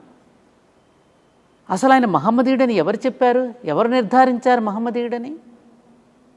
అయితే కూడా ఒకవేళ మహమ్మదీయుడు అయితే కూడా తప్పేమిటి? ఒక మహమ్మదీయుడు, ఇప్పుడు భక్త కబీర్ విన్నాం మనం. భక్త కబీర్ రామభక్తుడిగా ఉండి కీర్తనలు పాడుకుంటూ ఎంతమందిలో భక్తిభావాలు నెలకొల్పి కబీర్ దోహాలు ఎంత గొప్పగా ఉంటాయమ్మా. మన అబ్దుల్ కలాం గారు ఏ రాష్ట్రపతి అమ్మా 3 పెన్నులతోనూ 3 కోట్లతోనూ 2 ప్యాంట్లతో బయటకు వచ్చేసాడు ఆయన. ఎంతమంది అలా ఉండగలిగారు? అటువంటి గొప్ప మహానుభావుడు రామేశ్వరంలో ప్రసాదాన్ని స్వీకరించేవాడినని చెప్పాడే. ఆ అస్త్రాలను ప్రయోగిస్తున్నప్పుడు కూడా ఏమన్నాడు? రామేశ్వరం గుడిగంటలు మోగుతున్నట్లు ఉన్నాయన్నారు ఆయన. కంచి పరమాచార్యులు వారు, ఆయన శంకర మఠం దగ్గర సమీపంలో ఒక మసీదు ఉంటుందమ్మా. అక్కడ ఆ మసీదును తొలగించాలని కొంత ప్రయత్నం జరుగుతూ ఉన్నప్పుడు స్వామీజీకి ఆ విషయం తెలిసి దాన్ని ఆపారు. ఆయన ఆపేసి ఏమన్నారు? అక్కడ వాళ్ళు నమాజు చేసుకుంటూ ఉన్నప్పుడు నాకు ప్రార్థనా సమయాన్ని గుర్తు చేస్తుంది కాబట్టి దయచేసి దాన్ని తొలగించకండి అని చెప్పారు ఆయన. ఎంత గొప్ప మాటమ్మా. ఇప్పుడు మా రామకృష్ణ పరమహంస కానీ, షిరిడీ సాయినాథుడు కానీ, మన స్వామి వివేకానంద, తర్వాత మన రమణ మహర్షి, ఈ యోగులందరి చరిత్రలు చదివితే ఆ యోగులందరి జీవితాలను తడిమి చూస్తే వాళ్ళు ఏం చెప్పారు మనకి? అందుకని మనది అసలు మతం కాదు కదా, మనది ధర్మం. అందరినీ ఆదరించినటువంటి భూమి. శ్రీరామచంద్రుడు ఇతను మహమ్మదీయుడా, ఇతడు క్రైస్తవుడా, ఇతడు జైనుడా, ఇతడు బుద్ధుడా చూస్తాడా? ఏ దేవుడైనా అలా చూశాడా? అలా చూస్తే ఆయన దేవుడు అవుతాడా? కాబట్టి ఈ మత ఘర్షణను రేకెత్తించి ప్రజలలో ఈ రకమైన భేదభావాలను సృష్టిస్తున్నటువంటి వాళ్ళ మీద మనం ఇది చేయాలి తప్ప, ప్రజలలో ఈ రకంగా మతాల పట్ల, కులాల పట్ల ఈ విధమైన భేదభావాలు సృష్టించి ఆనాడు బ్రిటిష్ వాళ్ళు డివైడ్ అండ్ రూల్ ప్రవేశపెడితే దాన్ని మరింతగా దానిని మనం ఇంకా పెంచి పోషించుకుంటున్నామే. ఆయన ఏం చెప్పాడు? మీరు శ్రీరామనవమి కళ్యాణ ఉత్సవాలు జరిపించారు బాబా, దీపాలు వెలిగించారు దీపావళి రోజున, పక్కనే ఆంజనేయ స్వామి గుడిలో పూజలు చేయించారు, ఖండోబా అంటే పరమశివుడి దగ్గరికి పూజలు చేయించారు, విద్యాలయాలు పెట్టించారు. ప్రతి వాడిని కూడా దగ్గరికి వెళ్ళి స్పృశించి వాళ్ళ యొక్క కష్ట సుఖాలను తెలుసుకుని ఆ కష్టాలను తాను స్వీకరించి వాళ్ళందరికీ కూడా మేలు చేశాడు. స్మరించగానే అందరి దగ్గరికి ప్రత్యక్షమవుతున్నాడు. మన జీవితాలలో అనేక సన్నివేశాలు మనం చవి చూస్తున్నాం. రోజు నాకే జరిగిందమ్మా. ఒకసారి నేను మన ట్రాన్స్ఫర్ మీద ఊటీ వెళ్ళాం మేము. ఆ ఊటీలో మాకు ఒక కొండ మీద ఇచ్చారు ఇల్లు, బంగ్లా. ఇచ్చినప్పుడు నాకేమీ తోచకట్లా చదువుకుంటూ లలితా సహస్రనామం చదువుకుంటానికి పూజ గదిలోకి వెళ్ళబోతూ ఎందుకో మనసులో ఒక ఆలోచన వచ్చింది. బాబా నిజంగా మీరు కనుక ఉంటే నాకు ఇప్పటికప్పుడు మీరు విభూతి పంపించండి అని మనసులో స్మరించుకున్నాను, చూద్దామని. తమాషా ఏంటంటే ఎలా పంపించారో తెలుసా అమ్మా? నేను అక్కడ నిలబడి చేతిలో పుస్తకం పట్టుకుని, అప్పుడు ఒక గూట్లో దేవుణ్ణి పెట్టుకున్నాను, నిలబడి లలితా సహస్రనామం చదువుకుంటూ ఉంటే అక్కడెంతో దూరంగా ఉన్నటువంటి ఊద్బత్తి వెలిగిస్తే ఆ ఊద్బత్తిలో నుంచి వచ్చేటువంటి ధూమం కాలిన తర్వాత వచ్చే బూడిద ఉంటుంది కదమ్మా, అది విభూతి, అది వచ్చి కరెక్ట్గా నా పుస్తకం మీదకి వచ్చి పడింది. అంత దూరంలో ఉన్న సాంబ్రాణి కడ్డీ వెలగగా వచ్చినటువంటి విభూతి వచ్చి నా పుస్తకం మీద పడింది. ఇది ఎవరిచ్చారు ఇక్కడికి? ఎవరు పంపించినట్టు ఇది? ఇలాంటి సన్నివేశాలు ఎన్నో. ఆ సన్నివేశాలను సమన్వయపరచుకోవడం మనకు చేత కావాలి. మరి 100 సంవత్సరాల నుంచి పూజిస్తున్నామే, 100 సంవత్సరాల నుంచి పూజిస్తున్నాడు బాబా ఇవాళ పనికి రాకుండా ఎలా అయ్యాడు? ఎవరు ప్రేరేపిస్తున్నారు? విగ్రహాలు తీసుకెళ్ళి బయటపడేస్తున్నారు, పుస్తకాలు తీసుకెళ్ళి బయటపడేస్తున్నారు. ఇష్టం వచ్చినట్టు కామెంట్స్ పెట్టేస్తున్నారు, ఎవరికి తోచినట్టు వాళ్ళు మాట్లాడేస్తున్నారు. మహమ్మదీయుల్లో గొప్పవాళ్ళు లేరా? హిందువులలో దుర్మార్గులు లేరా? హిందువులు ఎంతవరకు హిందుత్వాన్ని ఆచరిస్తున్నారు? అసలు ప్రేమతత్వమే కదమ్మా నేర్పించింది. ఏ గురువైనా సరే ప్రేమతత్వమే కదా. ప్రేమతత్వంతో నువ్వు దగ్గరకు తీసుకున్న సనాతన ధర్మం కానీ, సనాతన ధర్మం ఎవరిని కూడా విడదీసి చూడలేదు, అందరినీ కలపడానికే ప్రయత్నం చేసింది. అందుకని మన గురువులంతా చెప్పింది ఏమిటి? మతము అనే కూడని స్థితి నుండి ధర్మము అనే కూడలికి చేరుదాం. మతము అనే కూడని స్థితి నుండి ధర్మము అనే కూడలికి చేరుదాం. అప్పుడేమవుతుంది? ఇవాళ ప్రపంచ దేశాలన్నీ కూడా మన భారతదేశం వైపుకు చూస్తూ అక్కడ చర్చిలన్నీ వేలం వేస్తూ ఉంటే మన ప్రవాస భారతీయులు దాని వేలంలో కొని ఆలయాలుగా రూపొందిస్తున్నారమ్మా. మీరు పుట్టపర్తి వెళ్ళారు, మీకు తెలుసు, బాబా దగ్గరికి మీరు వెళ్ళారు. ఆ పుట్టపర్తికి వెళ్ళినప్పుడు ఆ తెల్ల జాతీయులందరూ కూడా అలా శిల్పాల్లా కూర్చుని ఆ ధ్యానం చేసుకుంటూ తపస్సు చేసుకుంటుంటే ఏమనిపించింది మనకి? వాళ్ళు ఏమన్నారు? ఇవేమీ మాకు చెప్పలేదు, ఇదేది మాకు తెలియదు, మాకు వాళ్ళు ఏదో చెప్తే ఇప్పుడు నమ్ముకుంటూ వచ్చాం. ఇప్పుడు సనాతన ధర్మిక విలువలను బాబా బోధిస్తూ ఉంటే మాలో మేలుకొలుపు జరిగింది కాబట్టి దీనికి మేము ఎడిక్ట్ అయిపోయాం. ఇప్పుడు మేము ఆనందంగా సంతోషంగా బాధను కూడా మర్చిపోయి మేమందరం హ్యాపీగా ఉండగలగడానికి బాబానే కారణం చెప్పడంలా. ఎంతమంది విదేశీయులు మన సనాతన ధర్మం మీద పరిశోధన చేసి గ్రంథాలు రాశారు. అటువైపునేమో మేలుకొని అటు చేస్తూ ఉంటే ఇక్కడ మన దేశంలో ఈ రకమైన విభేదాలు కనుక సృష్టించుకుంటే ఏమైపోతాం మనం? రేపు భావితరాలకు ఏం చెప్తాం మనం? కరెక్టే తల్లి. ఏ మతంలో మంచి ఉన్నా అది సనాతన ధర్మంలోని భాగమేనమ్మా. కరెక్టే, అంతే కదమ్మా. కాబట్టి దీన్ని ఎంతవరకు మనం తెలుసుకుంటే అంత మంచిది. ఇప్పుడు కొన్ని కోట్లాది మంది ప్రజలు బాబాను ఆరాధిస్తూ ఉంటే, ఇవాళ మనం ఈ విధంగా తిరస్కరిస్తూ ఉంటే వాళ్ళ మనసులన్నీ గాయపడి మళ్ళీ ఒక గందరగోళంలో పడేయడంలా మనం. కొంచెం అరకొర భక్తి ఉన్నవాళ్ళు కన్ఫ్యూజ్ అయిపోతున్నారు. ఇప్పటికే మనం సాధారణంగా మనం భారతీయులు చెడిపోయారు అంటారు. భారతీయులు చెడిపోయారు అనడం కరెక్ట్ కాదమ్మా. భారతీయులు చెదిరిపోయారు, బెదిరిపోయారు. ఎంతోమంది ఈ దేశం మీదకి దండెత్తి పాలించినప్పుడు మన పురాణ ఇతిహాసాలని బూతుమాటలు అన్నారు. రామాయణం రంకు, భారతం బొంకు, వేదాలన్నీ కూడా ప్రాకృతిలో ఉన్న పిచ్చి గీతలు అన్నారు, పిచ్చి రాతలు అన్నారు. ఎన్నో రకాలుగా మనల్ని భ్రమలోకి గురి చేస్తే నిజమేనేమో అనే భ్రమల్లో మనం పడిపోయాం. ఎందుకని? మనకి శాస్త్రం మీద అధ్యయనం చేసే శ్రద్ధ లేకపోవడం వల్ల వేదాలను చాంటింగే చేస్తున్నాను తప్ప వేదాధ్యయనం చేసి దాని అర్థాన్ని సరిగ్గా మనం వివరించకపోవటం వల్ల చాలా ప్రమాదం జరిగింది. వర్ణ వ్యవస్థని వక్రీకరించారు కదా, వర్ణ వ్యవస్థను కులాలతో ముడిపెట్టేశారు. శ్రీకృష్ణుడు భగవద్గీతలో చెప్పింది ఏమిటి? ఆ భగవద్గీత శ్లోకాన్ని తాత్పర్యంతో పారాయణ చేస్తాం కానీ దాని లోతుకు వెళ్ళి మనం పరిశీలించము. ఆ లోతుకు వెళ్ళి పరిశీలించడమే కాకుండా మనల్ని స్పృశించి మనకు ఇప్పుడు బాబా ఉన్నారు, మళ్ళీ అక్కడికి వస్తున్నానని ఏమనుకోవద్దు. ప్రతి మనిషిని కూడా స్పృశించి దగ్గరకు తీసుకుని ప్రేమతో చెప్పారు. ఎంతమంది మన వాళ్ళలో సామాన్య ప్రజల్ని దగ్గరకు తీసుకుని వాళ్ళకి దర్శనమిచ్చి వాళ్ళని దగ్గర కూర్చోపెట్టుకుని ప్రేమతో చెప్తున్న వాళ్ళు ఎంతమంది ఉన్నారమ్మా? మనల్ని మనం పరిశీలించుకోవద్దు? మనం చేసిన తప్పులు మనం సరిదిద్దుకోవద్దా? మనం ఎంతమందిని దూరం పెట్టేశాం, ఎంతమందిని దూరంగా నెట్టేశాం, రాకూడదని ఆంక్షలు పెట్టాం, ముట్టుకోకూడదని ఆంక్షలు పెట్టాం. ఎందుకు ముట్టుకోకూడదో ఎందుకు చెప్పామా వాళ్ళకి? మనం చెప్పనప్పుడు అవతల వాళ్ళు ఎత్తుకుపోరా? వాళ్ళు చంకన ఎత్తుకోరా? మనం చేసిన తప్పులను మనం సరిదిద్దుకోకుండా ఎంత మట్టుకు ఈ విధంగానే భేదభావాలను సృష్టిస్తూ పోతే మనం ఎప్పుడు బాగుపడతాం? ఇక చాలా చక్కగా, అవునా కదా అమ్మా? దూరం పెట్టింది మనం, చంకనెత్తుకున్నారు వాళ్ళు. నేను చిన్నప్పుడమ్మా, నాకు 7వ సంవత్సరం వయసు, నేను కూర్చుని చదువుకుంటున్న అరుగు మీద. మా ఇంట్లో పెద్ద పాలేరని ఉండేవాడు.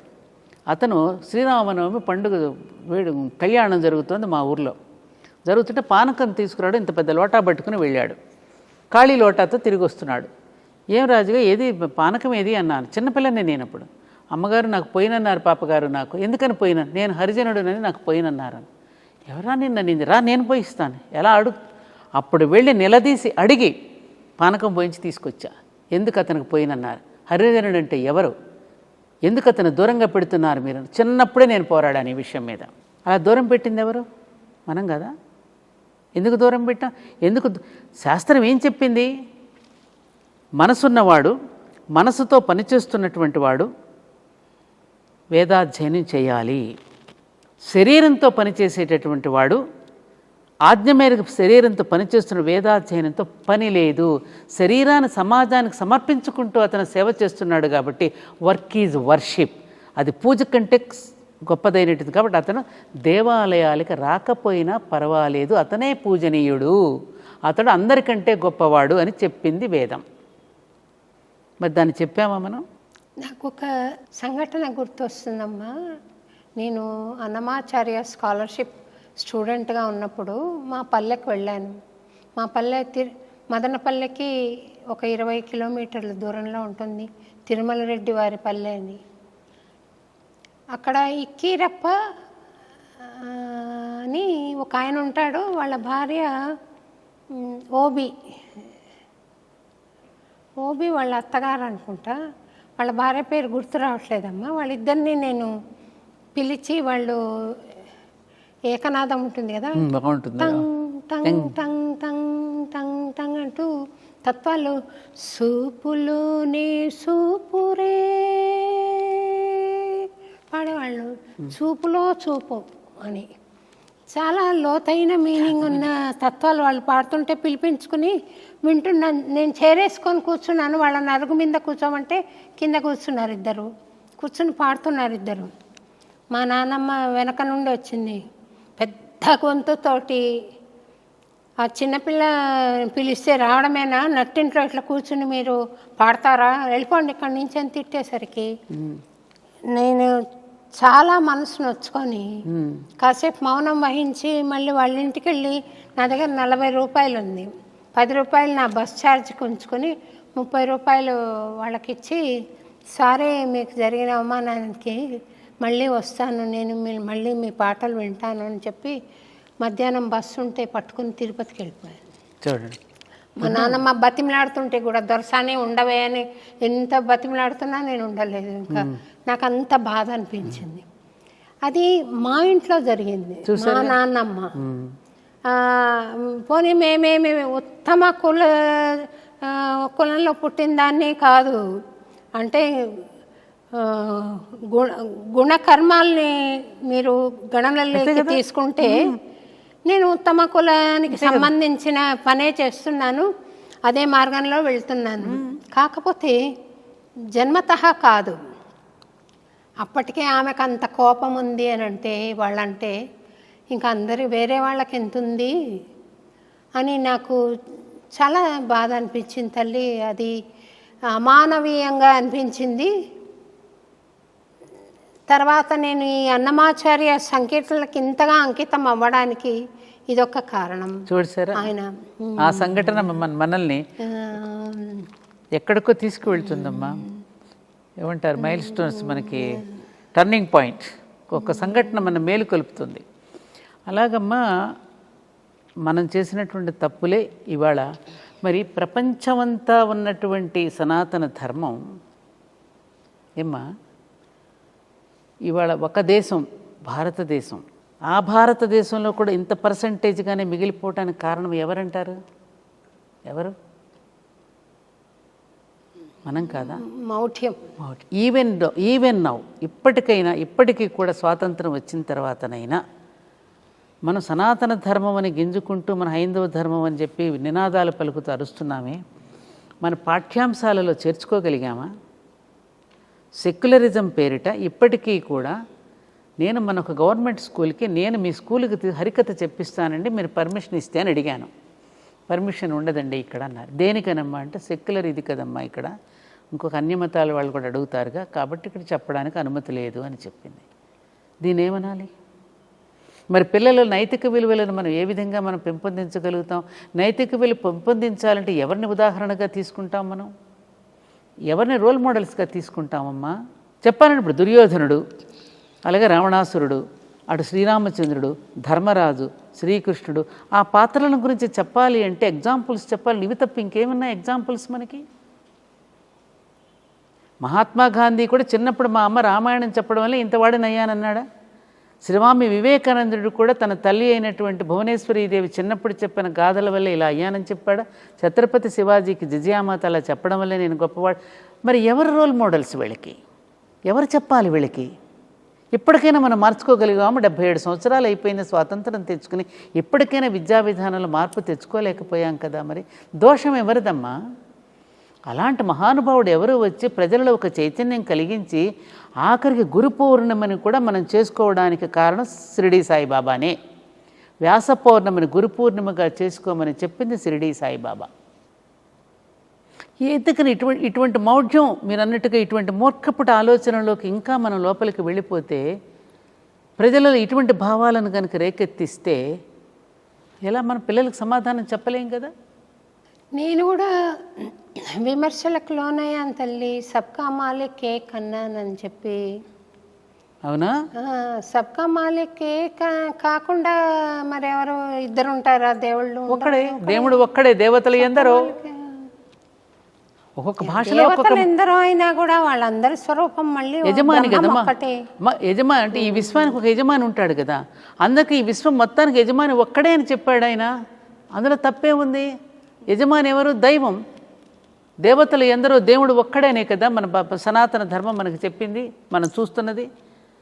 ప్రతి మనిషిని దేవతగానే కొలుస్తాంగా మనం. భారతమాత, గోమాత, భూమాత, ప్రకృతి మాత అన్నింటినీ దైవంగానే గోచరిస్తాడు కదా. చెట్టును కూడా దైవంగా పూజిస్తాం, పిట్టని, గుట్టని అన్నింటినీ కూడా దైవంగా పూజించేదే మన సనాతన ధర్మం. అలాంటప్పుడు మళ్ళీ వేరుగా చూసి ఎందుకు మాట్లాడుతున్నాం? ఇది ఎవరు చేస్తున్నారు? కొంతమంది స్వార్థపరులు చేస్తూ ఉంటే, ఆ స్వార్థపరులు వాళ్ళ స్వార్థం కోసం చేస్తుందని గమనించుకున్నటువంటి స్వార్థపరులను ఖండించాలి. కానీ అందరినీ ఎలా ఖండిస్తావు నువ్వు? నేను మహమ్మదీయుల ఇంట్లో 8 సంవత్సరాలు ఉన్నాము, అద్దెకి ఉన్నాం మేము వైజాగ్లో. నేను రామాయణం చదివి మా అత్తగారికి వినిపిస్తుంటే కుటుంబం అంతా వచ్చి కూర్చుని వినేవారు. వాళ్ళ ఇంట్లో గోవుని ఎంత బాగా పెంచేవారో వాళ్ళు. మధ్యాహ్నం సాయంకాలం వేళ చక్కగా నమాజ్ చేసుకుంటూ మన సనాతన హిందూ ధర్మాన్ని పాటించేవారు వాళ్ళు. నిన్న కూడా ఒక ఆయన చెప్పాడు, నమాజ్ అంటే ఏమిటి? నమః నమః, అది ఋగ్వేదంలో ఉన్నది నమాజ్ అంటే.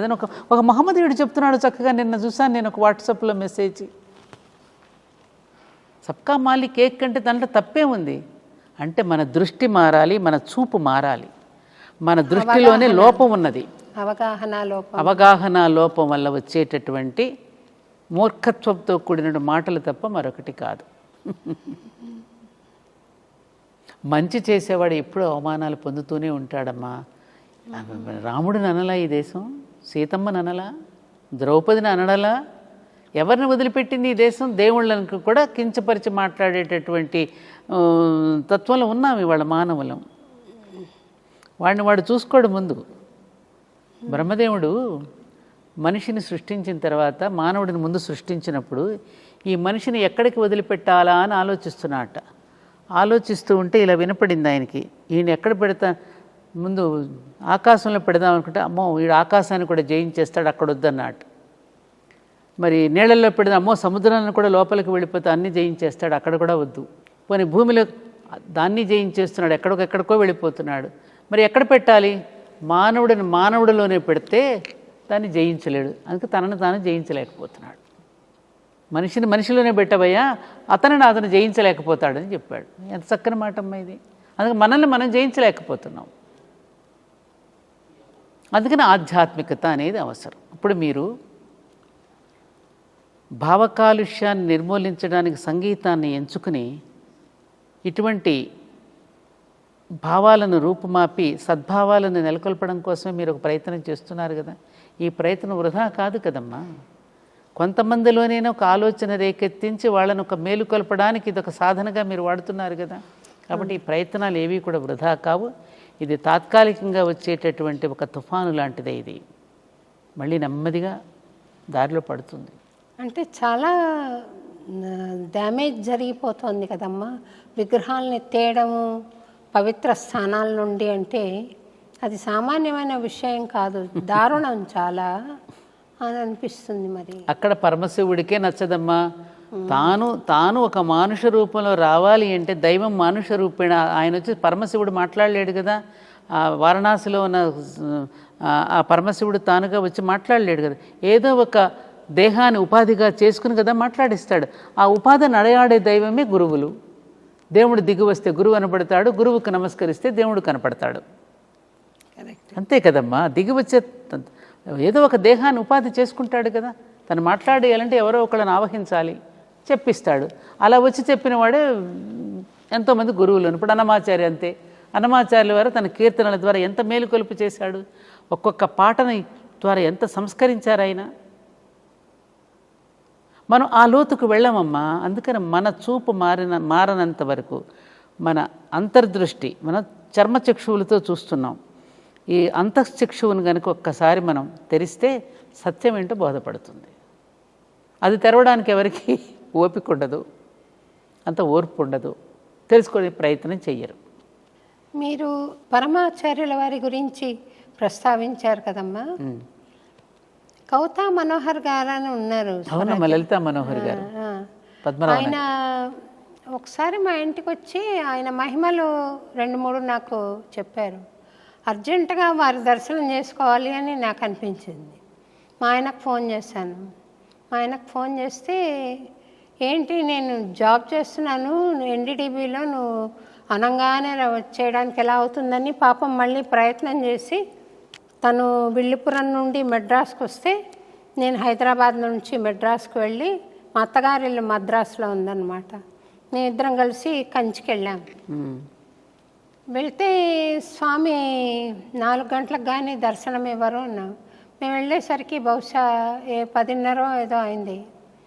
సరే అక్కడే కాచుకుని కూర్చున్నాం. స్వామివారి దర్శనం అయ్యాకే కదులుదామని మెల్లిగా తలుపులు తెరిచారు. ఒక్కొక్కరే రావడం మొదలుపెట్టారు. ఒక ఆవిడ గోడ కానుకొని పాడుతోంది. నేను కూడా పాడితే బాగుండు, నన్ను ఎవరు అడుగుతారు, ఇది నా రాజ్యం కాదు కదా అని అనుకుని, అయినా స్వామి నీకు బిగ్గరగా పాడితేనైనా మనసులో పాడుకున్నా నువ్వు వినగలుగుతావు కదా, నువ్వు అలా వింటే ఇప్పుడు కుండపోతగా వర్షం పడాలి అనుకున్నాను. నాకు ఇలాంటి చిన్న చిన్న చిన్న ఏవో సరదాలు ఉన్నాయి, ఆధ్యాత్మికమైన సరదాలు. అంటే స్వామి క్యూలో వెళ్తున్నాము. నా వంతు వచ్చేసరికి నేను నందకుమార్ గారు నిలబడ్డా. స్వామి ఒక మామిడి పండు తీసి నాకు ఇచ్చి భక్తుడితో ఇవ్వండి అన్నారు. తీసుకున్నాను. తీసుకున్నాక అరవన్లో చెప్పడము, ఈయన నల్ల ఆశీర్వాదం పన్నీర్కే అని ఆయన ఇలా ఆశీర్వాదం చేశారు. మేము బయటికి ఇద్దరం వచ్చామమ్మా. వచ్చిన తర్వాత ఇంకా బయటికి వెళ్ళామంటే ఒక 15 minutes కుండపోత వర్షం, అంటే కుండపోత వర్షం పడి, అది వర్షం వచ్చే ఛాయ లేదు, పడింది చూసారా, పడింది. ఇది నేను ఇలా అనుకున్నాను అనేది నాకు స్ఫురణ రాలేదు. చూడండి, నేను బస్సులో వెళ్ళి కూర్చుని మళ్ళీ మద్రాసుకి వెళ్తున్నప్పుడు నాకు నేను ఇలా అనుకున్నాను కదా అని గుర్తొచ్చిందనమాట. మళ్ళీ వెళ్ళి ఒకసారి స్వామి దర్శించుకుంటే బాగుండు అంటే ఇంకా బస్సు ఎక్కేసాము. మా ఆయన కోపడతారని ఇంకా నేను గమ్మనైపోయాను అనమాట. మళ్ళీ మద్రాసుకు వచ్చి స్వామి మహిమను తలుచుకొని చాలా సంతోషపడ్డాను. అటువంటి దివ్యత్వము గురువుల్లో మీరు ఈ మధ్య గమనిస్తున్నారా? ఇలా స్పందించే గుణం ఉన్న గురువులు ఉన్నారా? కంచి పరమాచార్యులు వారు చెప్పిన ఒకే ఒక్క మాట నా మనసులో స్థిరపడిపోయిందమ్మా. చాలామందికి భగవంతుడికి సాన్నిధ్యం లభించడం లేదు. మనం తిరుపతి వెళ్ళినా ఎక్కడికి వెళ్ళినా ఏ స్వామీజీని తోసేస్తూ ఉంటారు. ఒక గొప్ప మహానుభావుడు ఊర్లోకి వచ్చారంటే ఒక స్వామీజీని దర్శనం చేసుకోవాలంటే అక్కడ ఉన్న వాళ్ళే ముందు తోసేస్తారు, ఎవరిని కలవనివ్వరు. అలా భగవంతుడి యొక్క సాన్నిధ్యం లభించడం లేదు. అదేదో నా దగ్గర లభిస్తుందని నా దగ్గరకు వచ్చి వాళ్ళ కష్ట సుఖాలు చెప్పుకుని పాపం అమాయకంగా తృప్తిగా వెళ్ళిపోతూ ఉంటారు. అయినా వాళ్ళ కోసం కాకపోతే నేను ఎందుకు జీవించాలి అన్నారమ్మా ఆయన. ఎంతమంది ఉన్నారమ్మా అలా? ఇవాళ పల్లెలకు వెళ్ళి పల్లెటూరులో ఉన్న పామరుడిని సామాన్యుడిని స్పృశించి వాడు వెన్నుపూస నిమురుతూ నాయనా నీకున్నాను, నువ్వు ఇలా ఉండని చెప్పేటటువంటి వాళ్ళు ఎంతమంది గురువులు ఉన్నారు? ఇది నా మనసులో. అందుకే నన్ను ఎవరైనా కలవడానికి వచ్చినా ఫోన్ చేసినా ఇమీడియట్గా నేను ఫోన్ ఎత్తడానికి కారణం అది. పరమాచారులు గుర్తొస్తారు నాకు. లేను అని చెప్పడానికి ఇష్టపడను నేను. పాప ఏం కష్టం చెప్పుకోవడానికి వచ్చారో వాళ్ళు అని ఆ భావన కలుగుతుంది. అలా ఎంతమంది ఉన్నారమ్మా? ఎంతమందికి లభిస్తుంది? అందుకని వాళ్ళు ఏమంటారు, మిగతా మతాలు రండి మా దగ్గర చూసారా మీ దగ్గర ఇలాంటివి లభించటం లేదు, మేము ఎత్తుకుంటాం రండి, మా దగ్గరికి రండి అని వాళ్ళు వచ్చి వాళ్ళకి కావలసిన బహుమానాలు ఇచ్చి వాళ్ళకి భోజనాలు పెట్టించి మన పూజల్లాగానే వాళ్ళు కూడా పూజలు అష్టోత్తరాలు చేయించి ఈ మధ్యన ధ్వజస్తంభాలు కూడా కట్టేస్తూ రకరకాలుగా చేసేస్తున్నారు. అంటే ఎవరు తప్పిది? సామాన్యుడి చేరువుకి ఎందుకు వెళ్ళడం లేదు? ఎవరున్నారు? ఒకప్పుడు రాజులకు గురువులు ఉండేవారు, కుల గురువులు ఉండేవారు, మరి ఏరి అంటే ఈ గురువులు కానీ ఉపాసకులు కానీ అందరూ ఏ ధనవంతుల దగ్గరో ఏ రాజకీయ నాయకుల దగ్గర అధికారం ఉన్న వాళ్ళ దగ్గర ఎక్కువ కనపడుతున్నారు, కానీ ఆర్తి మనసులో నింపుకున్న వాళ్ళ దగ్గర ఉన్నారా అని మాత అమృతానందమయ్య గారు ఉన్నారు. ఆవిడ ఏ భక్తుడు వచ్చినా గట్టిగా వాళ్ళని హగ్ చేసుకుని వాళ్ళని దృశించి కొంచెం ఆశీర్వాదం ఇచ్చి పంపిస్తారు. అట్లా కొంతమంది ఉన్నారు, వేళ్ల మీద లెక్క పెట్టేవాళ్ళు ఉన్నారమ్మా, అందరినీ నేను అనడం లేదు. కానీ అయితే కొంతమంది తపస్సంపన్నులేమో హిమాలయాల సన్నిధిలో లోక కళ్యాణం కోసం తపస్సు చేసే తపస్సంపన్నులు ఉన్నారు. వాళ్ళ యొక్క తపశ్శక్తి వల్ల కూడా ఇంకా ఈ భూమి మీద ఇంకా మంచి అనేటటువంటిది, కొంచెం మానవత్వం అనేటువంటిది వెలసిల్లుతోంది. అది కూడా మనం గమనించాలి వాళ్ళ తపశ్శక్తి వల్ల. అయితే వాడికి ఏదైనా కష్టం వచ్చినా నష్టం వచ్చినా చెప్పుకోవడానికంటూ ఒక పెద్ద మనిషి కోసమో లేకపోతే ఒక గురువు కోసం వెతుకులాడుతూ ఉంటాడు చూసారా, అలాంటప్పుడు మాత్రం వాళ్ళకి సరైనటువంటి గురువులు లభించకపోవడం వల్ల కొంతమంది నకిలీ బాబాలు కూడా తయారయ్యి వాళ్ళ యొక్క మానసిక బలహీనతను వీళ్ళు ఎన్కాష్ చేసుకుంటూ వాళ్ళకి రకరకాలుగా చెప్పి వాళ్ళ జేబులు ఖాళీ చేస్తూ వాళ్ళ ఆస్తిపాస్తులు కూడా అమ్ముకునే ప్రమాదాలకు గురి చేస్తున్న వాళ్ళని ఎక్కువ మందిని చూస్తున్నాం ఇవాళ. ఎవరిని నమ్మాలి, ఎవరు చెప్పేది వినాలి, ఏది కరెక్టు, ఏది నిజం, ఏది సత్యం, ఏది నిత్యం అనేటువంటి తెలుసుకునేటటువంటి పరిస్థితుల్లో మానవుడి వాళ్ళకు గందరగోళ పరిస్థితుల్లో ఉన్నాడనడానికి ఏమాత్రమూ అనుమానం లేదమ్మా. దానికి తోడు ఈ ప్రసార మాధ్యమాలలో కూడా ఎవరికి తోచింది వాళ్ళు మాట్లాడేస్తున్నారు. దాంతో కూడా గందరగోళం వస్తుంది కదా. నేను దేవాలయం దగ్గర చూస్తున్నాను కదా, అక్కడ వీళ్ళు ఇలా చెప్పారండి, వాళ్ళు ఎలా చెప్పారని చెప్పి ఆ ఉన్న దీనిని కూడా పాడు చేసి దాంట్లో కూడా కాలుష్యం నింపేసేసి ఆ దీపాలు వెలిగించిన, ముగ్గులు వేసిన, పసుపు కొమ్మలు జల్లేసేసిన రకరకాల విధానాలను పాటించేస్తూ ఉన్నారు. ఈ సోషల్ మీడియా వచ్చి మంచి జరిగింది, చెడు ఎక్కువ జరిగిందేమో అనిపిస్తుందమ్మా. ఎందుకంటే మంచినీళ్ళు తాగడం చాలా మంచిది, ఎక్కువ మోతాదులో తాగడం అని ఒకళ్ళు చెప్తారు, ఒకళ్ళు తాగితే చాలా చెడ్డది అలాగా ఒక్కసారిగా అంతా అని చెప్తారు. ఇలాగ పాలు తాగితే మంచిది అని ఒకళ్ళు చెప్తారు, పాలు ఆరోగ్యానికి క్షేమకరం కాదు అని ఇంకోళ్ళు చెప్తారు. ఎట్టుపోవాలో తెలియదు. నేను చెప్తున్నా, చాలా ఒకరొకటి చెప్తే ఇంకొకళ్ళు అసలు ఉప్పు తినద్దని ఒకళ్ళు చెప్తారు, ఇంకొకళ్ళు ఇవే తినండి అని ఇంకొకళ్ళు చెప్తారు, అవి తాగకూడదని ఇంకొకళ్ళు చెప్తారు. ఎవరిది నమ్మాలి? ఒక్కటే సూత్రమమ్మా, భగవంతుడు ప్రతిదానిని కూడా యూనిక్గా క్రియేట్ చేశాడు. ఈ వైవిధ్యాన్ని కనుక ఒక్కసారి మనం పరిశీలిస్తే మనిషిని పోలిన మనిషి లేడు. ఆ మనిషిలో కూడా ఎవరి శరీర తత్వం వాళ్ళదే, బాడీ కాన్స్టిట్యూషన్ అంటారు, దాని మీదే హోమియోపతి వైద్య విధానం ఉంటుంది. అందుకే అన్నీ అడుగుతారు హోమియోపతి విధానంలో. నువ్వు నిండుగా కప్పుకుంటావా, సగానికే కప్పుకుంటావా, పక్కకు తిరిగి పడుకుంటావా, వెల్లకిలా పడుకుంటావా, నీకు తీపిష్టమా ఇన్ని రకాలుగా మనం శరీర తత్వాన్ని మనస్తత్వాన్ని కూడా గమనిస్తూ అతను వైద్యం చేస్తాడు. అలోపతి కనిపించేదానికి వైద్యం ఉంటుంది, అక్కడ అనిపించేదానికి వైద్యం చేయటం జరుగుతుంది. అలాగే ఎవరిని వాళ్ళని యూనిక్గా క్రియేట్ చేశాడు భగవంతుడు. అందుకని మనకేమిటంటే అసలు మన విధానం ఏమిటంటే, తల్లి కడుపులో శిశువు పెరుగుతూ ఉన్నప్పుడు తల్లి యొక్క దీని నుండి బొడ్డు నుండి వచ్చేటటువంటి ఆహారం ఏదైతే శిశువు స్వీకరిస్తాడో అదే అతనికి సూట్ అవుతుంది, ఆ ఆహారమే అతను భుజించాలి. మీరు నార్త్ ఇండియా వెళ్ళండి, అక్కడ భోజన విధానం వేరుగా ఉంటుంది. అక్కడ ఆవ నూనెతో వంటలు చేస్తారు, 2 రోజులు తింటాం, మనం 3వ రోజున ఎప్పుడు పోయి ఆవకాయ పచ్చడి వేసి తిందామని మనకు అనిపిస్తుంది. ఎందుకని మన చిన్నప్పటి నుంచి ఏ ఆహారపు అలవాట్లకు మనం అలవాటు పడ్డామో అది మన బాడీకి సూట్ అవుతుంది. అది తిననప్పుడు మన బాడీ రిజెక్ట్ చేస్తుంది, వెంటనే మనకి ఏదో ఒక రూపంలో అది బయటకు వచ్చేస్తుంది, వాంతి రూపంలోనో మల రూపంలోనో. మనకి రకరకాలుగా మనం చూస్తూనే ఉన్నాం కదా. పడకపోవటం అనేది, ఇది పడలేదండి, అది పడలేదండి అంటే అది రిజెక్ట్ చేస్తుంది. నీ బాడీ మొదటి నుంచి దేనికి అలవాటు పడ్డావో దానికి అలవాటు పడింది, నీ శరీరతత్వం అది. అందుకని శరీరతత్వాన్ని అనుసరించి మనకు వైద్య విధానం ఉన్నది. అది కాకుండా వాళ్ళు ఎవరికి తోచింది వాళ్ళు చెప్తూ ఉంటే, కొన్నాళ్ళ కొబ్బరి నూనె తాగమన్నారు, ఆయిల్ పుల్లింగ్ అన్నారు, రకరకాల విధానాలు వచ్చేస్తున్నాయి. ఇది అలాగే ఈ దీంట్లో ఎలా రకరకాల విధానాలు చెప్తూ ఉన్నారు, యోగా అలాగే చెప్తున్నారు, ధ్యానం గురించి అలాగే చెప్తా ఉన్నారు, ఆహార పానీయాల గురించి అలాగే చెప్తున్నారు. ఎటు పోవాలి, అసలే ఎటు పోవాలో తెలియకుండా అయోమయమైన మానవుడికి మరింత గందరగోళంలో పడేస్తున్నారు. విదేశీ నుంచి వచ్చిన పాలకులేమో ఒక రకమైన గందరగోళ స్థితిలో పెట్టారు, మనలో మనం ఇంకా మరింత గందరగోళ స్థితిలో పడిపోయి ఇంకా అయోమయ స్థితిలో పడిపోతున్నాం. ఇది జరుగుతున్న చరిత్ర.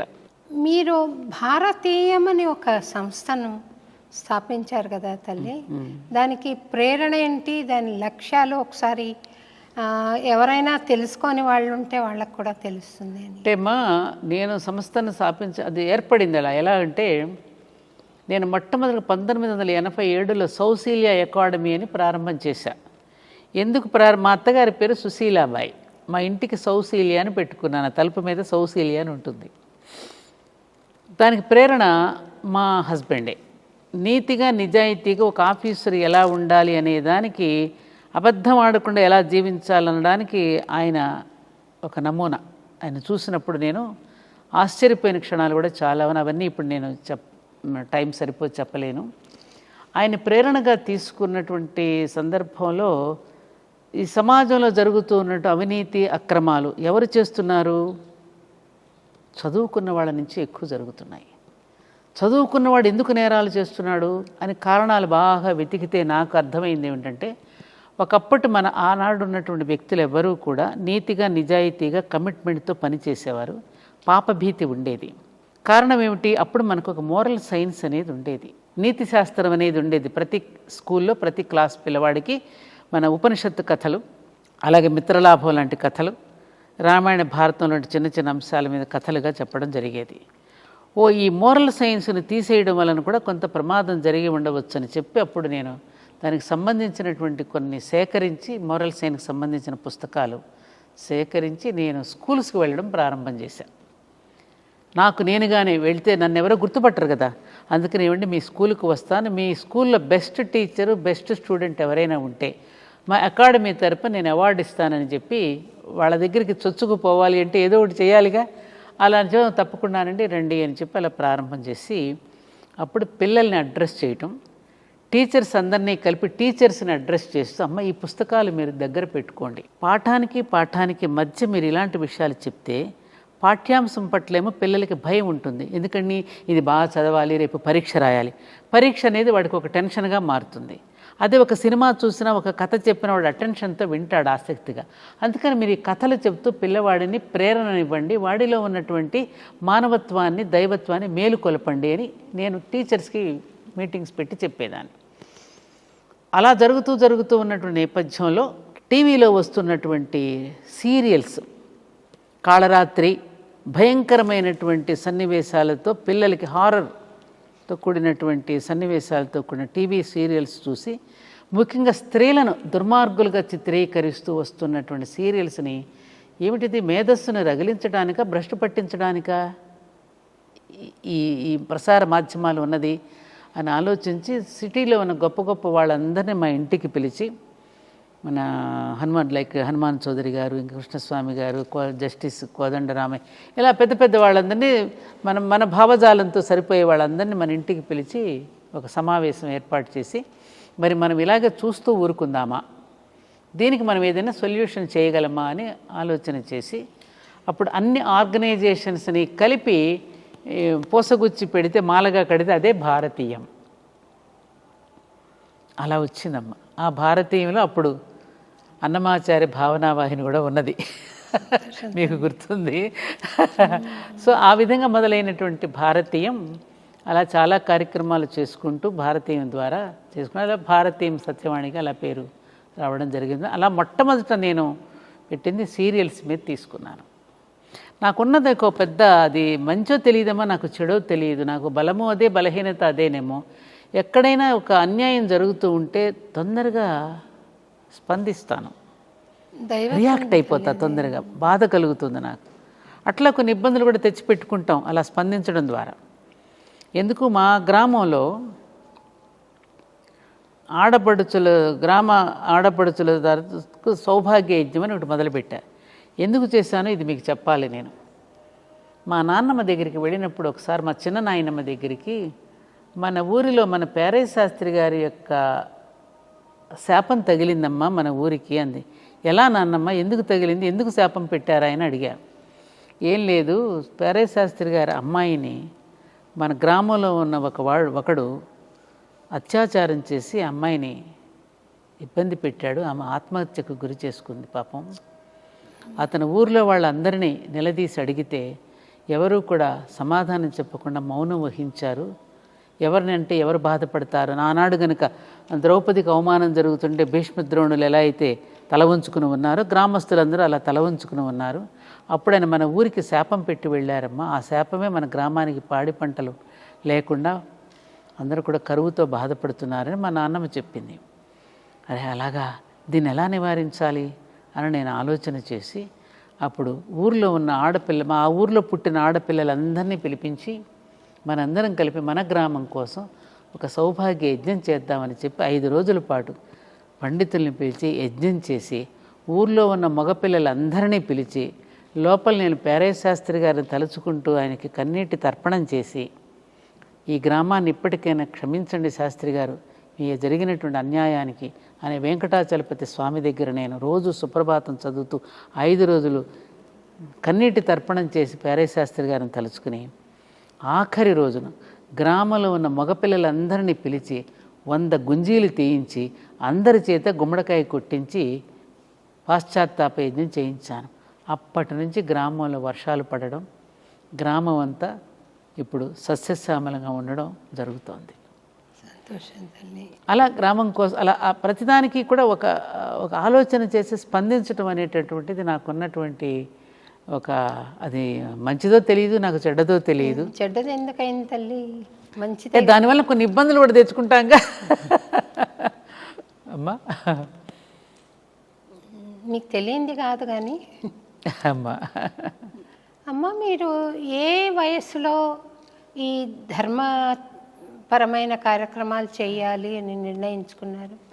అమ్మ, నాది చిన్నప్పటి నుంచి ధర్మ కార్యక్రమం దేశభక్తి. మాకు చిన్నప్పుడు హై స్కూల్లో భారతమాత వేషం నాకు వేసేవారు, మా అక్కయ్యలకి, మా మేనగోడు. ఇప్పటికీ గ్రామంలో ఉంటే మా వంశపారంగా పిల్లలే వస్తుంది, ఎందుకంటే మా పెద్ద పొడుగు జుట్లు అందరికీ. అందుకని ఆ భారతమాత వేషం మాకు వేయడం నాకు, మా అక్క, మా మేనగోడళ్ళు ఇలా వస్తోంది. అలా సందర్భంలో నాకు చిన్నప్పుడు భారతమాతకు జయజయలు, బంగారు భూమికి జయజయలు అనడం, ఆ భారతమాత యొక్క విశిష్టతను మాస్టర్ గారు క్లాసులో చెప్పడం. అప్పుడప్పుడే నాకు 1950లో నేను పుట్టింది. నేను కొంచెం ఎదిగిన తర్వాత ఇంకా స్వతంత్ర పోరాటంలో ఉన్న భావజాలం అప్పుడప్పుడు మాస్టర్ గారులు చెప్పడం, ఇవన్నీ కూడా నాలో ఒక దేశ ప్రేమను పెంచింది. అందుకని నా దేశం అనే నాటికని కూడా నేను రాసి నేను ప్రదర్శించడం కూడా జరిగింది. అలాంటి దేశభక్తితో ఉన్నటువంటి నాకు అనుకోకుండా ఈ ధర్మపురి క్షేత్ర నిర్మాణంలో నేను భాగస్థురాలని కావడం, అందుకని ఆ దేశభక్తి పటాన్ని కూడా అక్కడ పెట్టుకుని, దేశం, ధర్మం, సమాజం వేరు కాదు. దేశం అంటే దేవుడు, ప్రజలంటే దేవతలు, సేవా వ్రతనిష్టయే మనం చేసేటువంటి యజ్ఞము. ఇది కదమ్మా మనదైనటువంటి జీవన విధానం. అందుకని దానిని నేను అక్కడ ఇంప్లిమెంట్ చేస్తూ సమాజపరమైన అంశాలను దైవభక్తితో జోడిస్తూ కార్యక్రమాలు అక్కడ చేయించడం జరుగుతోంది. అందుకని ధర్మం, దేశం, సమాజం 3 ఒకటే అనే భావన చేత అక్కడ జరుగుతూ వస్తుంది. ఇది 1986 అమ్మవారిని ప్రతిష్ఠ చేసిన దగ్గర నుండి నాలో ఈ భావజాలం రావడం. దాని తర్వాత నేను అయోధ్య రామ జన్మభూమి ఉద్యమంలో పాల్గొనడం. అది మరింత అంటే దాదాపుగా మీకు 35-38 సంవత్సరం. అప్పుడు నాకు అంత వయసు 36-35 ఇయర్స్, అంత కూడా లేదు, 30 to 30 ఇయర్స్. టీనేజ్ ఎలా గడిచింది తల్లి? టీనేజ్ అమ్మా, చాలా అల్లరి పిల్లని. అవునమ్మా, హై స్కూల్ నేనే మగపిల్లని ఏడిపించేదాన్ని, ఆట పట్టించేదాన్ని, వాళ్ళని చాలా అల్లరి చేసేదాన్ని, బాగా నవ్వించేదాన్ని. గ్రామంలో అందరికీ ఒక రకంగా ముద్దు బిడ్డని. వాళ్ళని కూడా కొంచెం ఇట్లాగ ఎదిరించి ప్రశ్నలు వేస్తాను కదా, గ్రామంలో అందరికీ బాగా ఇష్టం. స్కూల్లో కూడా, హై స్కూల్లో టీచర్స్ని కూడా ఏడిపించేదాన్ని, మా తెలుగు మాస్టర్ని మరీ ఆట పట్టించేదాన్ని. ఆయన గోదా గ్రంథమాల నడిపేవారమ్మ మాస్టర్ గారు. ఆయన రచనలన్నీ నేను ఫెయిర్ కాపీ చేసేదాన్ని. అలా ఫెయిర్ కాపీ చేస్తున్నప్పుడే నాకు లాల్ బహదూర్ శాస్త్రీజీ గారంటే చాలా గౌరవం, భక్తి ఏర్పడింది. వారు రాసిన గ్రంథాలన్నీ నేను ఫెయిర్ కాపీ చేసేదాన్ని కదా. ఆ రాస్తున్నప్పుడు చదువుతున్నప్పుడు కూడా నాలో ఇటువంటి భక్తి భావన కానివ్వండి, దేశభక్తి భావన కానివ్వండి, మహానుభావుల యొక్క జీవిత చరిత్రల ద్వారా ప్రేరణ పొందడం కానివ్వండి, ఇవన్నీ అక్కడి నుంచి ప్రారంభమయ్యాయి. నేను ఒక ప్రశ్న అడుగుతాను, మరోలా భావించకుండా. అయ్యో తప్పకుండా తల్లి. ఎందుకనంటే యువత, ఇప్పటి యువత రకరకాల వెర్రివేషాలకు, వెర్రి భావనలకు లోనవుతున్నారు కదా. వాళ్ళు చేస్తున్న అద్భుతమైన విజయాలు ఉన్నాయి, ఈ ఒకవైపు ఈ వెర్రితలలు వేస్తున్న ప్రవర్తనలు ఉన్నాయి కదా. మీ టీనేజ్లో ఈ ధర్మ మార్గం తప్పకుండా ఉండడానికి, నైతికంగా బలంగా ఉండడానికి మీరు అనుసరించిన మార్గం ఉంటుంది తప్పకుండా. అది యువతకు ఒకసారి తెలియజేస్తారమ్మా. అంటే తప్పు యువతది కాదు. ఇవాళ నిజంగా చెప్పాలంటే యువత పక్కదారి పడుతోంది అనడానికి, పట్టడానికి కారణం పెద్దలే తప్పులు చేస్తున్నారు. మేధావులైనటువంటి వాళ్ళు కూడా మౌనం వహిస్తూ ఉన్నారు. ఇప్పుడు మీరు ప్రసార మాధ్యమాల్లో వచ్చేవి కానివ్వండి, సోషల్ మీడియాలో వచ్చేవి కానివ్వండి, చూస్తూ ఊరుకుంటున్నారుగా. దాన్ని ఖండించగలుగుతున్నామా? దాన్ని రూపుమాపగలుగుతున్నామా? పెద్దవాళ్ళు చిన్నప్పుడు అనుసరించినవి. సినిమా అవార్డ్స్ ఫంక్షన్కి వెళ్ళి ఒక వేశ్య పాపం తన జీవితం కోసం అని చెప్పి 4 గోడల మధ్య చేసే దుర్మార్గపు పని సెల్యులాయిడ్ స్క్రీన్ మీద బాహాటంగా చేసి అవార్డులు తీసుకోవటము, రివార్డులు తీసుకోవడం, వాళ్ళు సుఖంగా బ్రతకటము జరుగుతోంది. ఇది కరెక్టా అని తెలియక అడిగాను. అది మనసులో పెట్టుకుని నన్ను పిలవడం మానేశారండి. అంతే మరి. సత్యం మాట్లాడినప్పుడు నన్నైనా అంతే కదమ్మా. మనం ఉన్నది సత్యం మాట్లాడతాము. సత్యం మాట్లాడితే మనల్ని రానివ్వరు కదా. మన దీన్ని వ్యతిరేకంగా మాట్లాడితే, ఇప్పుడు నేను హిందూ ధర్మం గురించే నేను ఏదైనా మంచి ఇంకేం సత్యవాణి గారు హిందూ ధర్మ వ్యతిరేకి అని రేపు పెట్టేస్తున్నారు కూడా. ఇప్పుడు ఎవరికి వాళ్ళకి ఇజాలను గురించి మాట్లాడుతున్నారమ్మా. నిజం కావాలి. మనది అసలు ఇజం కాదు, హిందూ ఇజం కాదు, మనది ధర్మం. ఇజాలు ఎక్కడన్నా మీరు చూడండి, రామాయణ భారత భాగవతాల్లో కృష్ణుడు నేను హిందువునని చెప్పాడా, రాముడు నేను హిందువునని చెప్పాడా? కృష్ణ కల్టు, రామ కల్టు, వశిష్ఠ కల్టు, విశ్వామిత్ర కల్టు, ఇన్ని కల్ట్స్ ఉన్నాయా మనకి? ఒకే ధర్మం ఉన్నదా కదమ్మా. కాబట్టి ఆ ధర్మాన్ని కనుక ఇజం కాకుండా మనం నిజం మాట్లాడుకుందాం రండి అని అంటే వాళ్ళకి అక్కర్లేదు. ఎందుకంటే ఆ ఇజాల మీద బ్రతికేస్తున్నారు వీళ్ళు, ఆ ఇజాల మీద బ్రతికేస్తున్నారు. ఇప్పుడు నేనున్నానమ్మా, నేను కూడా ఇప్పుడు ఒక కాయ పిండిగా ఉన్నప్పుడు ఒక రకమైన రుచి ఇస్తుంది. మామిడి పిందే తీసుకుందాం. పిండిగా ఉన్నప్పుడు ఒక రుచి ఉంటుంది, అది కొంచెం ఎదిగిన తర్వాత ఒక పులుపు, తర్వాత వగరు, పండిన తర్వాత ఏమవుతుంది? మరింతగా రుచి. మానవుడు కూడా పరిణామకృతంలో ఎదుగుతూ ఉన్న కొద్దీ ఆ జ్ఞానాన్ని ఒకప్పుడు నాకు ధర్మావేశం ఉండేది, ఒకప్పుడు నేను మాట్లాడి ఉండొచ్చు. కానీ రాను రాను కనుక మన ప్రకృతి ధర్మాలను మనం అర్థం చేసుకున్న కొద్దీ మనలో వివేకం కలుగుతుంది, మనలో విజ్ఞానం వికసిస్తుంది. జ్ఞానం వికసించిన కొద్దీ ఇవన్నీ కూడా చిన్న అంశాలుగా కనపడతాయి మనకి. ఇప్పుడు నేల మీద ఉన్నప్పుడు ఈ పెద్ద పెద్ద భవనాలుగా కనపడి, ఫ్లైట్లో పైకి వెళుతున్నప్పటికీ చిన్న చిన్నగా కనిపిస్తాయి, అవునా కదా. అలాగే మనం ఎదుగుతూ ఉన్న కొద్దీ కూడా ఈ అంశాలన్నీ కూడా చాలా సిల్లీగా కనిపిస్తాయి, అవునా కదా. అలాగే ఇప్పుడు యూత్కి చిన్నప్పుడు 10 మంది పిల్లల్ని కన్నా అమ్మ నాన్నగారు పిల్లలు ఏ తప్పు చేసినా, తప్పుగా మాట్లాడినా ప్రేమగాను హెచ్చరికగాను మందలించేవారు. ఇలా పిల్లల్ని ఎవరు మందలిస్తున్నారు? అమ్మ మందలించే స్థితిలో లేదు, నాన్న మండిపడే స్థితిలో లేడు. గురువుల బిల్లు బెల్లు చూసుకుంటున్నారు తప్ప వాళ్ళు అంతకంటే చెప్పడం లేదు. మరి ఎవరి బిడ్డల్ని పట్టించుకునేది? పిల్లలు చెడిపోతున్నారు అని అంటారు. అసలు చెడిపోకుండా ఉండడానికి కావాల్సిన ప్రయత్నం ఎక్కడ జరుగుతోంది? అసలు ఆ గురుకులాలేవి, ఆ పాఠశాలలో అటువంటి విద్య ఎక్కడున్నది? వాళ్ళ మార్కుల కోసం పోటీ పెట్టడమే తప్ప అసలు రావలసిన మార్పుల గురించి ఎవరు ఆలోచిస్తున్నాం? ర్యాంకులు మార్కులేనా? మన విద్య అంతా విదేశీయులు అనుసరిస్తున్నారు, వాళ్ళ విద్యను మనం అనుసరిస్తున్నాం. చివరికి ఏం జరుగుతోంది? ఇది పెద్ద పెద్ద విద్యావంతులు కూడా చివరికి సంకుచితత్వంతో ఆలోచిస్తున్నారే. మరి ఏది విద్య, ఏది అవిద్య? వివేకమా, విజ్ఞానమా?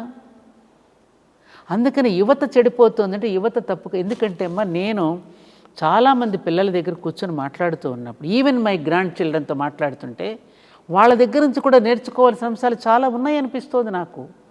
ఈ సమన్వయం కావాలి మనకి. ఒకప్పుడు మనం పెద్దవాళ్ళ దగ్గర ప్రశ్న చేస్తే నర్మూసుకుని అదలగాళ్ళు ఏమిటా ప్రశ్నలు అనేవారు. పాపం వాళ్ళ మనసులో ఉన్న మాటను చెప్పుకోలేక భయపడి వెళ్ళిపోయేవాళ్ళం మనం. కానీ వాళ్ళ తరం అడుగుతున్న దానికి సమాధానం మన దగ్గర ఉండాలి కదా. ఇప్పుడు నాన్న నువ్వు నన్ను తాగొద్దంటున్నావు, నువ్వెందుకు తాగుతున్నావు అని పిల్లవాడు అడిగితే వాడు సమాధానం చెప్పాలిగా. అందుకని వాళ్ళ పిల్లలు వివాహం చేసుకోవడానికి కూడా భయపడుతున్నారు. కారణం ఏమిటి? ఎందుకు భయపడుతున్నారు వివాహం చేసుకోవడానికి? వాళ్ళు ఇంట్లో చూస్తున్నారు, ఇంట్లో రాద్ధాంతాలు చూస్తున్నారు, యుద్ధాలు చూస్తున్నారు, కొట్టుకోవడం చూస్తున్నారు, తిట్టుకోవడం చూస్తున్నారు, విడిపోవడం. రేపు నేను పెళ్లి చేస్తున్నాను, నా జీవితం కూడా ఇలాగే ఉంటుందేమో అని భయపడిపోతున్నారు. తప్పెవరిది చెప్పండి అమ్మా? తప్పు మనం చేస్తున్నాం.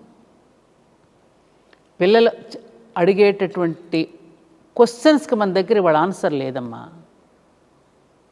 అందుకని వాళ్ళు మీరన్నట్టుగా కొంతమంది వాళ్ళ పూర్వజన్మ సుకృతం వల్ల కానివ్వండి, వాళ్ళు పెరిగిన వాతావరణం వల్ల కానివ్వండి, సత్యాన్ని గమనించుకోవడం వల్ల కానివ్వండి, కొంతమంది గొప్ప గొప్ప ఆవిష్కరణలు చేస్తున్నారు, బాగా పైకెస్తున్నారు, మంచి కీర్తి ప్రతిష్టలు చిన్న వయసులోనే తెచ్చుకుంటున్నారు. మనం చూడటల్లా పాట పాడే పిల్లల దగ్గర నుంచి, డాన్స్ వేసే పిల్లల దగ్గర నుంచి, కొత్తగా సైన్స్ని ఆవిష్కరిస్తున్న వాళ్ళ దగ్గర నుంచి చూస్తున్నాం కదా మనం. అది మేధాశక్తి. నేననేది సంస్కారంగా అదే నేను ఈ సంస్కారం నేర్పకపోవటం మనది తప్పు. తల్లి చెప్తోందా అమ్మ? తండ్రి చెప్తున్నాడా? ఒరే నానాగడ్డి తిని నీకోసమే కదరా ఈ సంపాదన అంతా అంటాడు. నాన్న నేను నానాగడ్డి తిని సంపాదించమని నేను అడిగానా? అడగలేదుగా. ఎందుకోసం సంపాదిస్తున్నావు నానాగడ్డి తిని? అసలు ఇక్కడ పిల్లవాడు ఏమవుతున్నాడు, వాడు ఏం చేస్తున్నాడు, వాడు మనసులో ఏం ఆలోచన ఉందో ఎప్పుడైనా నువ్వు దగ్గర ఒళ్ళో కూర్చోబెట్టుకుని ఎప్పుడైనా వాడిని అడిగావా? దగ్గర కూర్చోబెట్టి వాడు మనసు ఏంటో ఎరిగి నువ్వు ప్రవర్తిస్తున్నావా? అందుకని ఇది పెద్దల వల్ల జరుగుతున్న తప్పే తప్ప పిల్లలది కాదు. ఇప్పుడు ఇక్కడ ఓపెన్ చేసి ఉన్నాయి. ఇప్పుడు చూస్తూ ఉంటే నేను మన రోడ్లో వెళుతూ ఉంటే రాత్రిపూట శిల్పారామం నుంచి ఎన్నో చూడకూడని దృశ్యాలు చూస్తూ ఉంటాను, కళ్ళు మూసుకు. ఎందుకంటే రాత్రిపూట నేను అక్కడ ఫంక్షన్లన్నీ పూర్తి చేసుకుని ఇంటికి వెళ్ళేసరికి లేట్ అవుతుందమ్మా. అటు వెళుతూ ఉంటే ఎంత బాధ కలుగుతుందో నాకు. ఆడపిల్లల చేతిలో సీసా, బాటిల్, సిగరెట్టు, ఆ దుస్తులు రకరకాలైనటువంటి. ఎవరైనా మందలిస్తే నువ్వెవరు చెప్పడానికి? నీకేం సంబంధం? మేము ఎలా ఉంటే నీకెందుకు? ఎందుకు పెట్టారు మనకి? మనకి దీనిలో కూడా ఒక శాస్త్రం ఉన్నది. ఒక దుస్తులు వేసుకునే దగ్గర నుంచి, బొట్టు పెట్టుకునే దగ్గర నుంచి, జడ వేసుకునే దగ్గర నుంచి, మెట్టెలు ధరించేది, మాంగళ్యం ధరించేది, అన్ని వెనుక ఒక శాస్త్రీయ విధానంతో మన ఆరోగ్యం కోసం పెట్టారమ్మా. ఇది ఈ విధంగా ధరించవలసిన అవసరం ఉన్నదని ఎవరు చెప్తున్నారమ్మా? వాళ్ళకి ఎవరు అనుసరిస్తున్నారు కనుక వాళ్ళు చెప్తున్నారు. పిల్లలకి పెళ్లి చేసే తల్లులే మాంగళ్యాలు ధరించడంలా, వాళ్ళే బొట్లు పెట్టుకోవడంలా, మరి వాళ్ళు ఎందుకు వింటారు? అమ్మాయి ఎవరు, కూతురు ఎవరో, తల్లి ఎవరో కూడా గుర్తించలేనటువంటి పరిస్థితిలో ఉంటున్నాం ఇవాళ. తేడానే తెలియడం లేదు మనకి. కాబట్టి ఇవన్నీ మనం తెచ్చిపెట్టుకున్నటువంటి సమస్యలే తప్ప ఎవరి వల్ల వచ్చిన సమస్య కాదు. పిల్లలు ఎప్పుడు మంచివాళ్లే, వాళ్ళని చెడగొడుతున్నది పెద్దవాళ్ళమే. సంస్కారం నేర్పడంలా. చిన్నప్పుడు ఎవరైనా పెద్దలు వస్తే మా నాన్నగారి వీళ్ళు మంద పిలిచేవారు. ఇది మా అమ్మాయి పద్యాలు బాగా చెప్తామా, ఒక పద్యం చెప్పు అని చెప్పించేవారు. ఆ స్టేజ్ ఫియర్నెస్ పోవడానికి చిన్నప్పుడే మనకు అలా నేర్పించేవారు వాళ్ళు. ఏదైనా కోప్పడి చక్కగా మందలించాను. మా జీవితాల్లో మేము చూసాం. ఒకసారి నేనే మా అమ్మకి ఎదురు సమాధానం చెప్పా. మా నాన్నగారు చావిట్లో కూర్చొని విన్నారు, పిలిచారు. అమ్మ భూమి కంటే భారమైంది ఏది అని అడిగారు. తల్లి నాన్న అన్నాను. మరి అది తెలిసేనా అమ్మకి ఎదురు చెప్తున్నావు అని నాన్న అలా మందలించారు. వాళ్ళు ఎవరు మందలిస్తున్నారు, ఎవరు చెప్తున్నారు అవి? అసలు వీళ్ళకి తెలిస్తే కదా చెప్పడానికి. ఏమ్మా అలాగా నేను సమాజం మొత్తం పాడైపోయిందని నేను అనడం లేదమ్మా. అంటే అక్కడక్కడ పాడయ్యే సమాజాన్ని కూడా ఈ నేల తల్లి భరించలేదు. ఈ భూమి ఒక పవిత్రమైనటువంటి భూమి. ఎందరో తపస్సంపన్నులు తపస్సు చేసి చేసి చేసి ఋషులు దర్శించి మనకు అందించారు ఈ సంస్కారాన్ని. మీరు పాడైపోతోంది యువత అన్న మాటకి అర్థం కేవలం ఒక అంశానికి సంబంధించి కాదు తల్లి నేను అంటున్నది. ఇప్పుడు వాళ్ళు వేరే మనిషిని నొప్పించడం కానీ, వేరే మనిషికి అన్యాయం చేయడం కానీ, తల్లిదండ్రుల్ని లెక్క పెట్టకుండా వాళ్ళ స్వసుఖం కోసం అని చెప్పి వాళ్ళు తీసుకునే పద్ధతులు కానీ ఏదైనా కావచ్చు. ఒక శారీరకంగా దౌర్బల్య పరిస్థితిలో పరపురుషునికి పెళ్లి కాకుండా లొంగిపోతే అదొక్కటే దుర్మార్గము అనేది నేను అనుకోవడం లేదు. మానసికంగా ఎంత అవినీతికి లోనవుతున్నారో, పర వ్యక్తిని మనం నొప్పించి మనం బాగుపడుతున్నామంటే అది పరమ పాపం కదండి, చాలా పాపం. అది సామాన్యంగా ఉంది ఇప్పుడు యువతలో. సామాన్యము అంతే కదా అంటారు వాళ్ళు. దాన్ని మనం ఎత్తి చూపామనుకో అది వాళ్ళకు పొరపాటుగా కూడా అనిపించదు. ఇప్పుడు సోషల్ మీడియాలో ఒక మనిషిని ఎంత దుయ్యబట్టాలో, ఎంత ఎంత అశ్లీలంగా మాట్లాడచ్చో, ఎంత ఘాటుగా మనసు నొప్పించేలాగా మాట్లాడవచ్చో మాట్లాడుతున్నారు. చాలా మనం మళ్ళీ చెప్పుకోవడానికి వీల్లేని పరిస్థితుల్లో మాట్లాడుతున్నారు. అవన్నీ కూడా పాపాలే, అవన్నీ కూడా అపవిత్ర కార్యక్రమాల కిందనే నేను అనుకుంటున్నాను తల్లి. మరి అవన్నీ కూడా చాలా చిన్న విషయాలు. నేను ఒక సభలో చెప్పాను, ఈ సోషల్ మీడియాలో ఇలా ట్రోల్ చేయడం అనేది చాలా తప్పుగా ఉంది, దీనికి ఏదైనా ఒక చర్య గవర్నమెంట్ తీసుకుంటే బాగుంటుంది అని. విన్నారా? రోజు క్లాప్స్ కొట్టారంతే. గవర్నమెంట్ ఎందుకు తీసుకుంటుందమ్మా? ఆ సంస్థలు కూడా సోషల్ మీడియాని ఆశ్రయించి ఎవరి ఛానల్స్ వాళ్ళు పెట్టుకుని ఎవరి బాకాలు వాళ్ళు ఊదుకుంటున్నారుగా. ఎవరిని ప్రపోజ్ చేయాలో ఇచ్చేసి చేసుకుంటున్నారు కదా. ఎవరిని సపోర్ట్ చేసేటటువంటి ఛానల్స్ని వాళ్ళు కూడా ఇట్లా చేస్తున్నప్పుడు వాళ్ళు కూడా దానిని ఎందుకు నియంత్రిస్తారు? వాళ్ళు దానికి అలవాటు పడిపోయారు కదా. అందుకని ఒక్కటే నాకు కనిపిస్తోంది శోభారాజు గారిది, నేచర్ విల్ టేక్ కేర్ అమ్మా. ఇప్పటికే ఆల్రెడీ కొంచెం ప్రారంభమైంది, నేచర్ తన పని తాను చేసుకుంటూ పోతుంది. ఇంకా కొన్ని కొన్ని సన్నివేశాలు జరిగినప్పుడు మనుషులకి ఇంకా బుద్ధి వస్తుంది. నేచర్ నేచర్ నేచర్ ఇప్పుడు ఎందుకంటే ప్రకృతికి ఒక చట్టం ఉంది కదమ్మా, నేచర్కి ఒక ఇవన్నీ మానవులం కల్పించుకున్న చట్టాలు ఇవన్నీ, కానీ ప్రకృతికి ఉన్నది ఒక అద్భుతమైన చట్టం ఉంది, దాన్ని ఎవరు కూడా అధిగమించలేరు. కొంతకాలం వేస్ట్ చేస్తుంది, అది అధిగమిస్తే ఏం చేస్తుంది? చివరికి నాకు లాచి కొడుతుంది. ఎన్నో చూస్తున్నాం ఇవాళ సన్నివేశాలు మనం. అలా వచ్చినప్పుడు మనిషి మళ్ళీ దారిని పడతాడు. అమ్మ, నేను ఒక మాట వింటున్నాను, కల్కి అవతారం పుట్టాడని, 34లో ఆ అవతారం విశదం అవుతుందని వింటున్నాను. నిజమేనా మాట? ఇంకా టైం ఉందమ్మా. అంటే కల్కి అవతారం అనేటటువంటిది మనకి మామూలుగా చెప్పేటటువంటి శంబల కళాప అనేటువంటి గ్రామాలు హిమాలయాస్ నుంచి కల్కి మళ్ళీ ఎప్పుడు మానవుడు అధర్మాన్ని బాగా పెచ్చరిల్లిపోయినప్పుడు, ధర్మానికి గ్లాని వచ్చినప్పుడు, ఈ ఆచార కర్మకాండలకే పరిమితమైపోయి న్యాయాన్ని ధర్మాన్ని నెట్టేసినప్పుడు తానుగా దిగివచ్చి మళ్ళీ మనల్ని నిలబెడతాడు అనేటటువంటిది మనకి భాగవతంలో కూడా మనకు చెప్పడం జరిగింది ఆఖరిలో. అంటే దానిలో కనుక మనకు అర్థమైన విషయం ఏంటంటే, మనం బాగా లోతుగా మనం ఆలోచిస్తే అసలు ఇప్పుడున్నటువంటి మనలాంటి వాళ్ళకి అద్భుతమైనటువంటి అవకాశం ఈ యుగమే.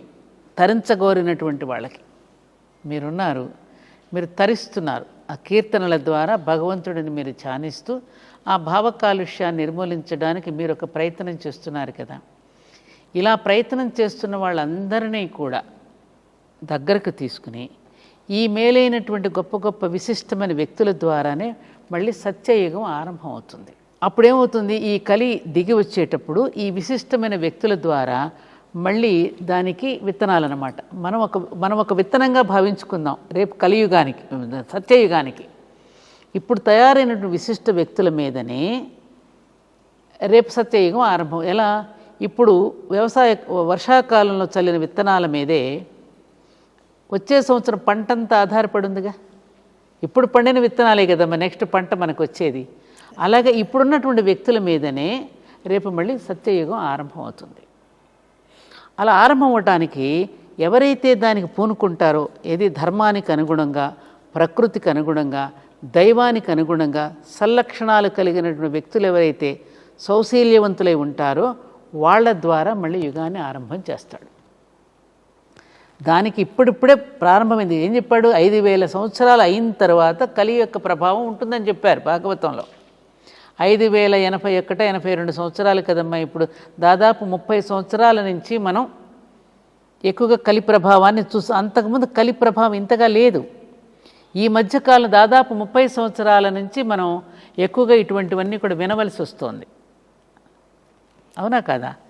అందుకని ఏమై కరెక్ట్ మీరు? అందుకని ఆ దిగి రావడానికి ఇంకా సమయం ఉంది, ఇంకా పండాలి. 30-40 ఏళ్ల క్రితము ఇది తప్పు అనే భావన ఎక్కువగా ఉండేది. ఇప్పుడు అది క్యాజువల్గా తీసుకుంటున్నది. మీరు అయితే ఏంటి అంటారు? మీరు సినిమాలు చూసారమ్మా. సినిమానే మనకి ఉదాహరణ. మూకీలు వచ్చినాయి ఒకప్పుడు, తర్వాత సినిమాలు వచ్చాయి, మాట్లాడటం మొదలెట్టారు. ఆ మాట్లాడటం మొదలైనప్పుడు కూడా ఎలా మాట్లాడారు? ఏ పాత్ర ఎంత అవసరమో అంతవరకు నటించి ఒక సందేశాత్మకంగా సినిమాలు తీసి దూరాన్ని, కొంత డిస్టెన్స్ని మెయింటైన్ చేశారు. ఆ తర్వాత డిస్టెన్స్ తగ్గుతూ చివరికి ఎట్లా అయిపోయింది? ఒకళ్ళ మీద ఒకళ్ళు పడి డొల్లేటటువంటి పరిస్థితులు వచ్చేసాయా లేదా? చూసి దాన్ని కూడా వాల్ పోస్టర్లు పెట్టేసి మొత్తం అందరినీ కూడా ఒకలాంటి మానసిక వికారాలకు లోను చేసే దృశ్యాలు మనం చూస్తున్నాం. అవునా కాదమ్మా? ఎక్కడి నుంచి ఎక్కడి వరకు ప్రారంభం, చివరికి ఇందులో తప్పే ఉంది. సెన్సార్ బోర్డు కూడా చివరికి ఇందులో తప్పే ఉంది, ఇందులో తప్పే ఉంది, ఇందులో తప్పే ఉంది, ఏది తప్పు కాదనేటువంటి పరిస్థితికి వచ్చి తప్పును కూడా ఒప్పుగా చేసుకునేటటువంటి పరిస్థితులు వాళ్ళ నెలకొన్నాయి. సినిమా రోల్ చేస్తోందమ్మా జీవితాన్ని. నిజానికి సినిమా పెళ్ళిళ్ళు కూడా, పెళ్లి కూతురు ఎంతో సిగ్గుతో తల వంచుకొని పీటల మీదకి రావాల్సిన పెళ్లి కూతురు కూడా డాన్స్ చేస్తూ రావడము అనుసరిస్తున్నారు అవి మన పెళ్ళిళ్ళలో ఇప్పుడు అనుసరిస్తున్నారు అందరు. అవే 5 రోజుల పెళ్ళిళ్ళలో అవన్నీ సినిమాలు ఏవైతే చూపిస్తున్నా అవి మన దగ్గర కూడా అనుసరిస్తున్నారుగా. Cinema is rolling. మరి ఆ సినిమాని కట్టుదిట్టం చేయలేకపోతున్నారే అని. కట్టుదిట్టం చేయలేకపోవటానికి కారణం అందరికీ ఆర్థిక సంబంధాలేనమ్మా. ఇవాళ ఆర్థిక సంబంధాలు. మనం చేసేటువంటి ప్రతి పని సమాజం మీద ఎంత ప్రభావం చూపిస్తుందో అనేటువంటి స్పృహ మనకు లేదు. పౌరధర్మం లేదమ్మా. పాలకుడికి పాలనాధర్మం, పౌరుడికి పౌరధర్మం రెండు ఉన్నప్పుడే కదమ్మా సమాజం బాగుండేది. మీరు కొన్ని దేశాలు చూడండి, పౌరధర్మం ఎంత బాగుంటుంది. ఆ చట్టాన్ని కరెక్ట్గా ఇంప్లిమెంట్ చేస్తారు. ఆ పౌరుడికి ఆ చట్టం పట్ల గౌరవం, భయం కూడా ఉంది.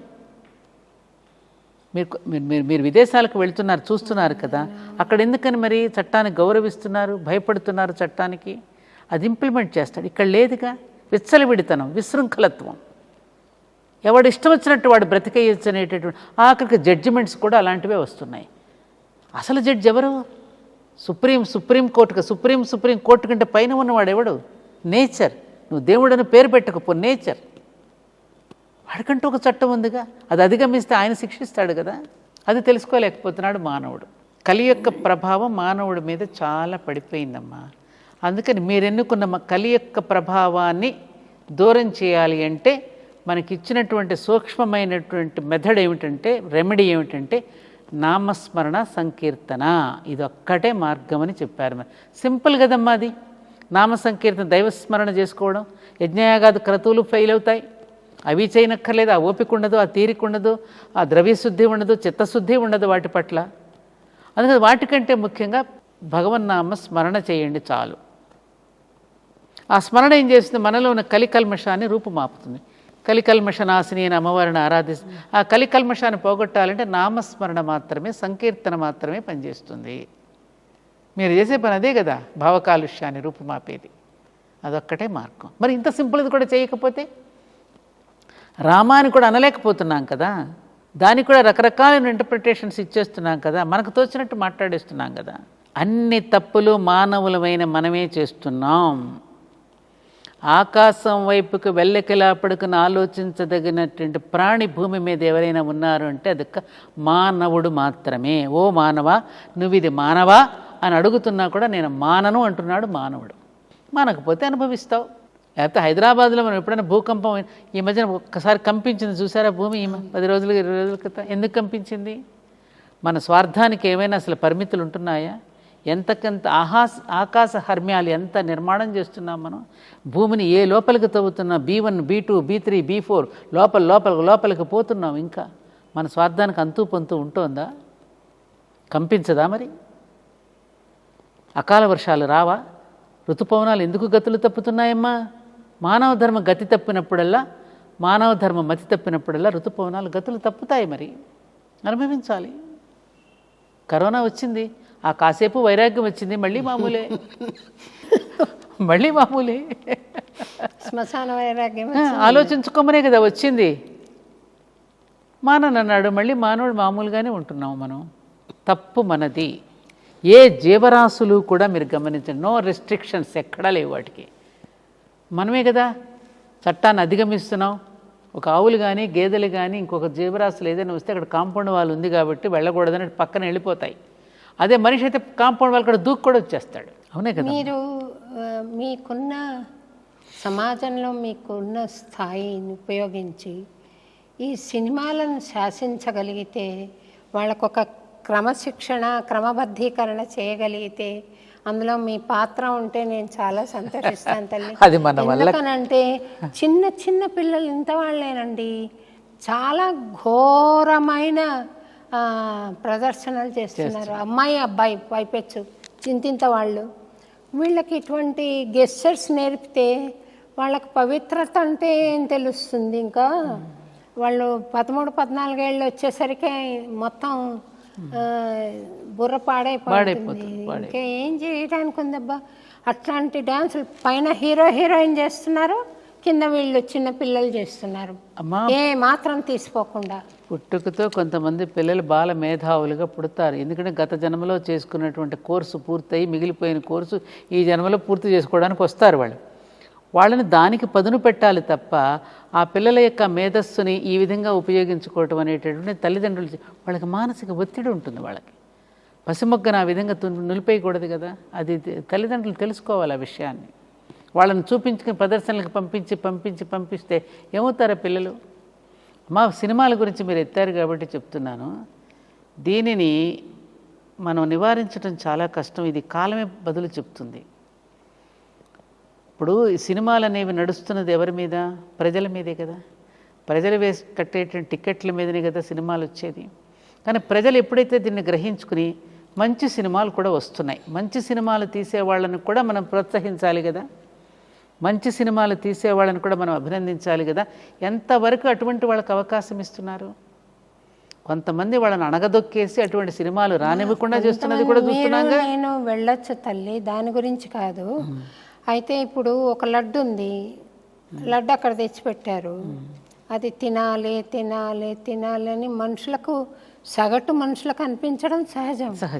వాళ్ళ లౌల్యాన్ని వీళ్ళు ఎన్కాష్ చేసుకోవడం తప్పు. లౌల్యాన్ని ఎన్కాష్, కరెక్ట్, ఈ మాట కరెక్ట్. అది ఎన్కాష్ చేసుకుంటారు వాళ్ళు. ఎప్పుడైనా కూడా ప్రజల యొక్క బలహీనతలని ఎక్స్ప్లాయిడ్ చేసుకోవటానికి, ఎన్కాష్ చేసుకోవటానికి అందరూ ప్రయత్నిస్తారమ్మా. ఇది అనాదిగా జరుగుతూ ఉన్నదే ఇది. అందుకని ఎప్పటికప్పుడు అది మేలుకొల్పు ప్రజలలో కలిగిస్తూ ఉండాలంటున్నాను. మేధావులైనటువంటి వాళ్ళు దానిని బాధ్యతగా తీసుకోగలగాలి. అటు విద్యా విధానం దగ్గర నుంచి మన విధానాలన్నింటినీ కూడా మార్చుకోవడానికి మేధావులైనటువంటి వాళ్ళు నోరు విప్పాలమ్మా. ఆనాడు భీష్ముడు, ఈ మధ్యన మహాభారతం సీరియల్ చూస్తుండగా గొప్ప డైలాగు, కర్ణుడు వస్తాడు భీష్ముడి దగ్గరికి, ఆయన అంపశయ్య మీద ఉన్నప్పుడు, నువ్వు నిన్ను సూతపుత్ర అని అవమానపరుస్తూ ఉన్నప్పుడు నేను విని మౌనంగా ఉన్నాను. వేదకాలం నాడు ఎప్పుడు ఇట్లాంటి పరిస్థితులు లేవు. తర్వాత వచ్చినటువంటి దాన్ని మాలాంటి మేధావులు ఖండించకపోవడం వల్ల వచ్చినటువంటి ప్రమాదం ఇది అని చెప్పాడు భీష్ముడు. మరి ఎందుకు ఖండించలేదంటారు ఆయన? ఖండించలేదు అదే కదా. దుర్యోధనుడు ఉప్పు తిన్నాను కదా, దుర్యోధనుడు మాటికి హస్తినాపురం కొట్టుమిట్టాడు కదా ఆయన. దానికి మరి మాట్లాడలేదు కదా. ఆ మాట్లాడకపోవడంలో ఎంత ప్రమాదం జరిగింది. అందుకనే మీకు ఒక సన్నివేశం చెప్తాను. దీనిలో మన అందరం తెలుసుకోవాల్సిన విషయం ఇది. ఉప్పు తిన్నాననే మాట గుర్తొచ్చింది కాబట్టి చెప్పనా? చెప్పండి. భీష్ముడు కంపశయ్య మీద ఉన్నప్పుడు కురుక్షేత్ర సంగ్రామం ముగిసిన తర్వాత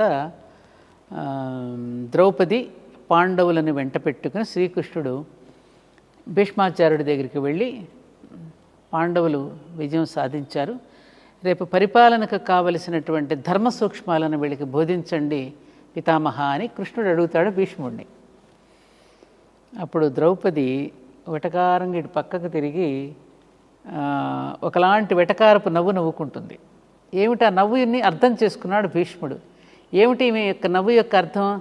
ఆనాడు నన్ను అవమానపరుస్తూ ఉంటే మిన్నకుండా ఉండిపోయిన ఈ భీష్ముడా మళ్ళీ ధర్మ సూక్ష్మాలను బోధించేది మాకు అన్నట్టుగా ఆవిడ నవ్వు అనమాట. అది గమనించిన భీష్మాచార్యుడు అంటాడు, అమ్మా, నీ నవ్వు నాకు అర్థమైంది తల్లి. ఆనాడు దుర్యోధనుడికి ఉప్పుతున్నటువంటి దేహం ఇది, ఆ ఉప్పుతో తయారైన రక్తం నాలో ఉన్నది, అందుకని ఆనాడు అలా వ్యవహరించి ఉంటాను. ఈనాడు అర్జునుడు సంధించిన బాణాలతో ఆ రక్తమంతా కూడా ఒలికిపోయింది కాబట్టి ఇప్పుడు ఆ పాడు రక్తం అంతా పోయింది కాబట్టి నా శరీరం పునీతమైపోయిందమ్మా, అందుకని ఇప్పుడు ఆ అర్హతను నేను సంపాదించుకున్నాను అని చెప్తాడు భీష్ముడు. ఇప్పుడు ఉప్పు తినడం అంటే మాట అంటే గుర్తుకొచ్చింది నాకు. నిజమే కదా మరది.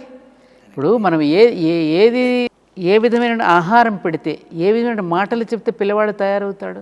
దుర్యోధనుడు ఎలా పెంచాడు, అటు పాండురాజు కుంతీదేవి బిడ్డల్ని ఎలా పెంచింది, ఇవన్నీ కూడా మనం తెలుసుకోవడానికి కదమ్మా వాళ్ళు పాత్రలుగా దిగివచ్చి మనకు బోధించి వెళ్ళారు. అవునా కాదా? అందుకని ఇటువంటి సంఘటనలు జరిగినప్పుడు మేధావులైనటువంటి వాళ్ళు వ్యాసాలు రాసి వదిలేస్తున్నారు తప్ప దాన్ని గట్టిగా పట్టి ఉంచుకునేటువంటి ప్రయత్నం ఎంతమంది చేయగలుగుతున్నారు? పోరాడే స్థితి. సామాన్యుడు వచ్చి రోడ్డు మీద వచ్చి పోరాడుతున్నాడు తప్ప ఏదైనా విషయం వచ్చినప్పుడు ఎంతమంది మేధావులు రోడ్డు మీదకి వచ్చి అల్లరి చేస్తున్నారు, ఎంతమంది మేధావులు వచ్చి ఉద్యమిస్తున్నారు. ఎందుకంటే ఎవరికి వాడి పదవి పోతుందేమో, అవార్డ్స్ రావేమో, రివార్డ్స్ రావేమో అని మేధావికి భయం. నిర్భయంగా మాట్లాడితే మాట్లాడిన వాళ్ళని రకరకాలుగా దూషిస్తారు. నన్ను దూషించలా, నా మీద రకరకాలుగా దాడులు చేయాలా మాట్లాడితే ఏమ్మా? అలాంటి పరిస్థితులు కొట్టుమిట్టాడుతున్నామమ్మా ఇవాళ. అందుకని నేను చెప్తున్నాను, ఇది ఎప్పటికైనా నేచరే సమాధానం చెప్పాలి. కాలమే పరిష్కరిస్తుంది, కాలమే దీనికి సమాధానం చెప్తుంది. ఆ కాలం సమాధానం కోసం మనం వేచి ఉండాలంతే. ఫైనల్గా అంతే నా ఉద్దేశం. మనం అంటాం కదమ్మా, time is the healing bomb అని. పురాణ పురుషులే చెప్పారు కదమ్మా, కాలానికి ఎవరు కూడా అతీతులం కాదు, మేము కూడా కాలానికి వశమై ఉన్న వాళ్ళమే. శ్రీకృష్ణుడి దగ్గర నుంచి, రాముడి దగ్గర నుంచి, ధర్మరాజు దగ్గర నుంచి అందరూ కూడా కాలానికే వశమై ఉన్నారు. అలాగని నిస్పృహ చెందాల్సిన అవసరం లేదు సుమా. మన ప్రయత్నం మనం చేస్తూనే ఉండాలి. మన ప్రయత్నానికి తోడు భగవంతుడు ఆ మహాప్రాణం నుండి ఆ ప్రాణశక్తి చేస్తున్న వాళ్ళకు అందిస్తూనే ఉంటాడు. ఆ ప్రయత్నం చేస్తున్న వాళ్ళ ద్వారానే తన కార్యక్రమాన్ని పూర్తి చేసుకుంటాడు భగవంతుడు. నా అభిప్రాయం. మరి మీరేమంటారు? కరెక్టే తల్లి మీరు చెప్పేది.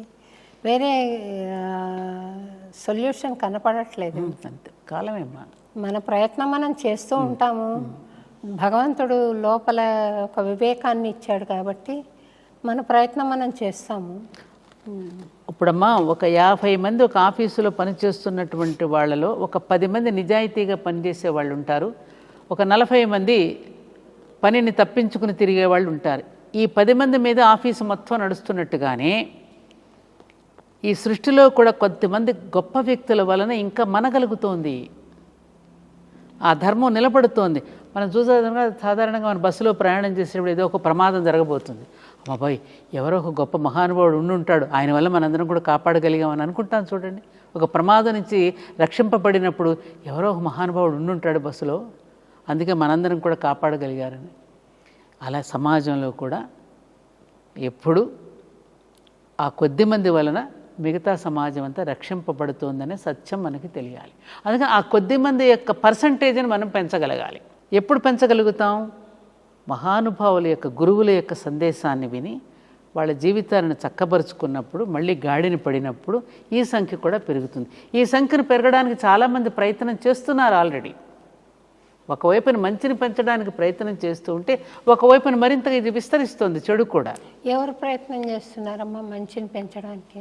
వాళ్ళు సత్యవాణి గారు ఇంకా కనపడకపోవచ్చమ్మా, ఉన్నారు సమాజంలో, ఉన్నారు వాళ్ళు కొంతమంది. పర్సంటేజ్ వేళ్ల మీద లెక్క పెట్టే ఎంతమంది ఉన్నారమ్మా. ఇప్పుడు 700 కోట్ల మానవులు, మొత్తం ప్రపంచ జనాభా చూసుకుంటే 700 కోట్ల పైన ఉంది. మన భారతదేశం జనాభా చూసుకుంటే 130 కోట్లు ఉంది. ఇలాగ ప్రపంచవ్యాప్తంగా చూసుకుంటే ఉంది కదా. ఇలాగే మీరు ఇలా బాధపడుతున్నట్టుగానే ఒక అతను వచ్చి పరమాచార్యుల దగ్గరకు వచ్చి బాధపడతాడు. స్వామి, మరి ఇలా జరిగిపోతుంది కదా, మన సనాతన ధర్మం ఇలా అయిపోతుంది, మనుషులంతా ఇలా అయిపోతూ ఉన్నారు, మరి ఏంటి మీరు మాట్లాడతారు, మీరు ఏమన్నా చేయకూడదా స్వామి అని అడుగుతాడు పరమాచార్యుల వారిని. ఒక శిష్యుడు వచ్చి, అప్పుడు పరమాచార్యులు అన్నారు, బాబు నువ్వేం చేస్తుంటావు అని అడిగారు. నేను ఒక ఫ్యాక్టరీలో ఉద్యోగం చేస్తాను స్వామీజీ అన్నాడు. అవునా, ఆ ఫ్యాక్టరీలో వచ్చే లాభ నష్టాలను గురించి నువ్వే ఆలోచిస్తావా అని అడిగి, నేనెందుకు ఆలోచిస్తాను స్వామి, అది యజమాని చూసుకుంటాడు కదా, నాకు జీతం ఇస్తాడు, నేను పని చేస్తాను, అంతవరకే కదా నాది, అది నాకేం పని అన్నాడు. ఫ్యాక్టరీలో నీ ఉద్యోగాన్ని నువ్వు ఎట్లా చేస్తున్నావో ప్రతి మనిషి తన ఉద్యోగాన్ని తను చేసుకుంటూ ఉంటే ఫ్యాక్టరీకి యజమాని ఉన్నట్టుగానే ఈ విశ్వానికి కూడా ఒక యజమాని ఉన్నాడయ్యా, ఆ యజమాని చూసుకుంటాడు పాపపుణ్యాల లెక్క అని చెప్పి స్వామీజీ సమాధానం చెప్పారు. ఏమ్మా అంతే కదమ్మా, ఈ విశ్వానికి ఒక యజమాని ఉన్నాడు కదా, ఆయన చూసుకుంటాడు కదా.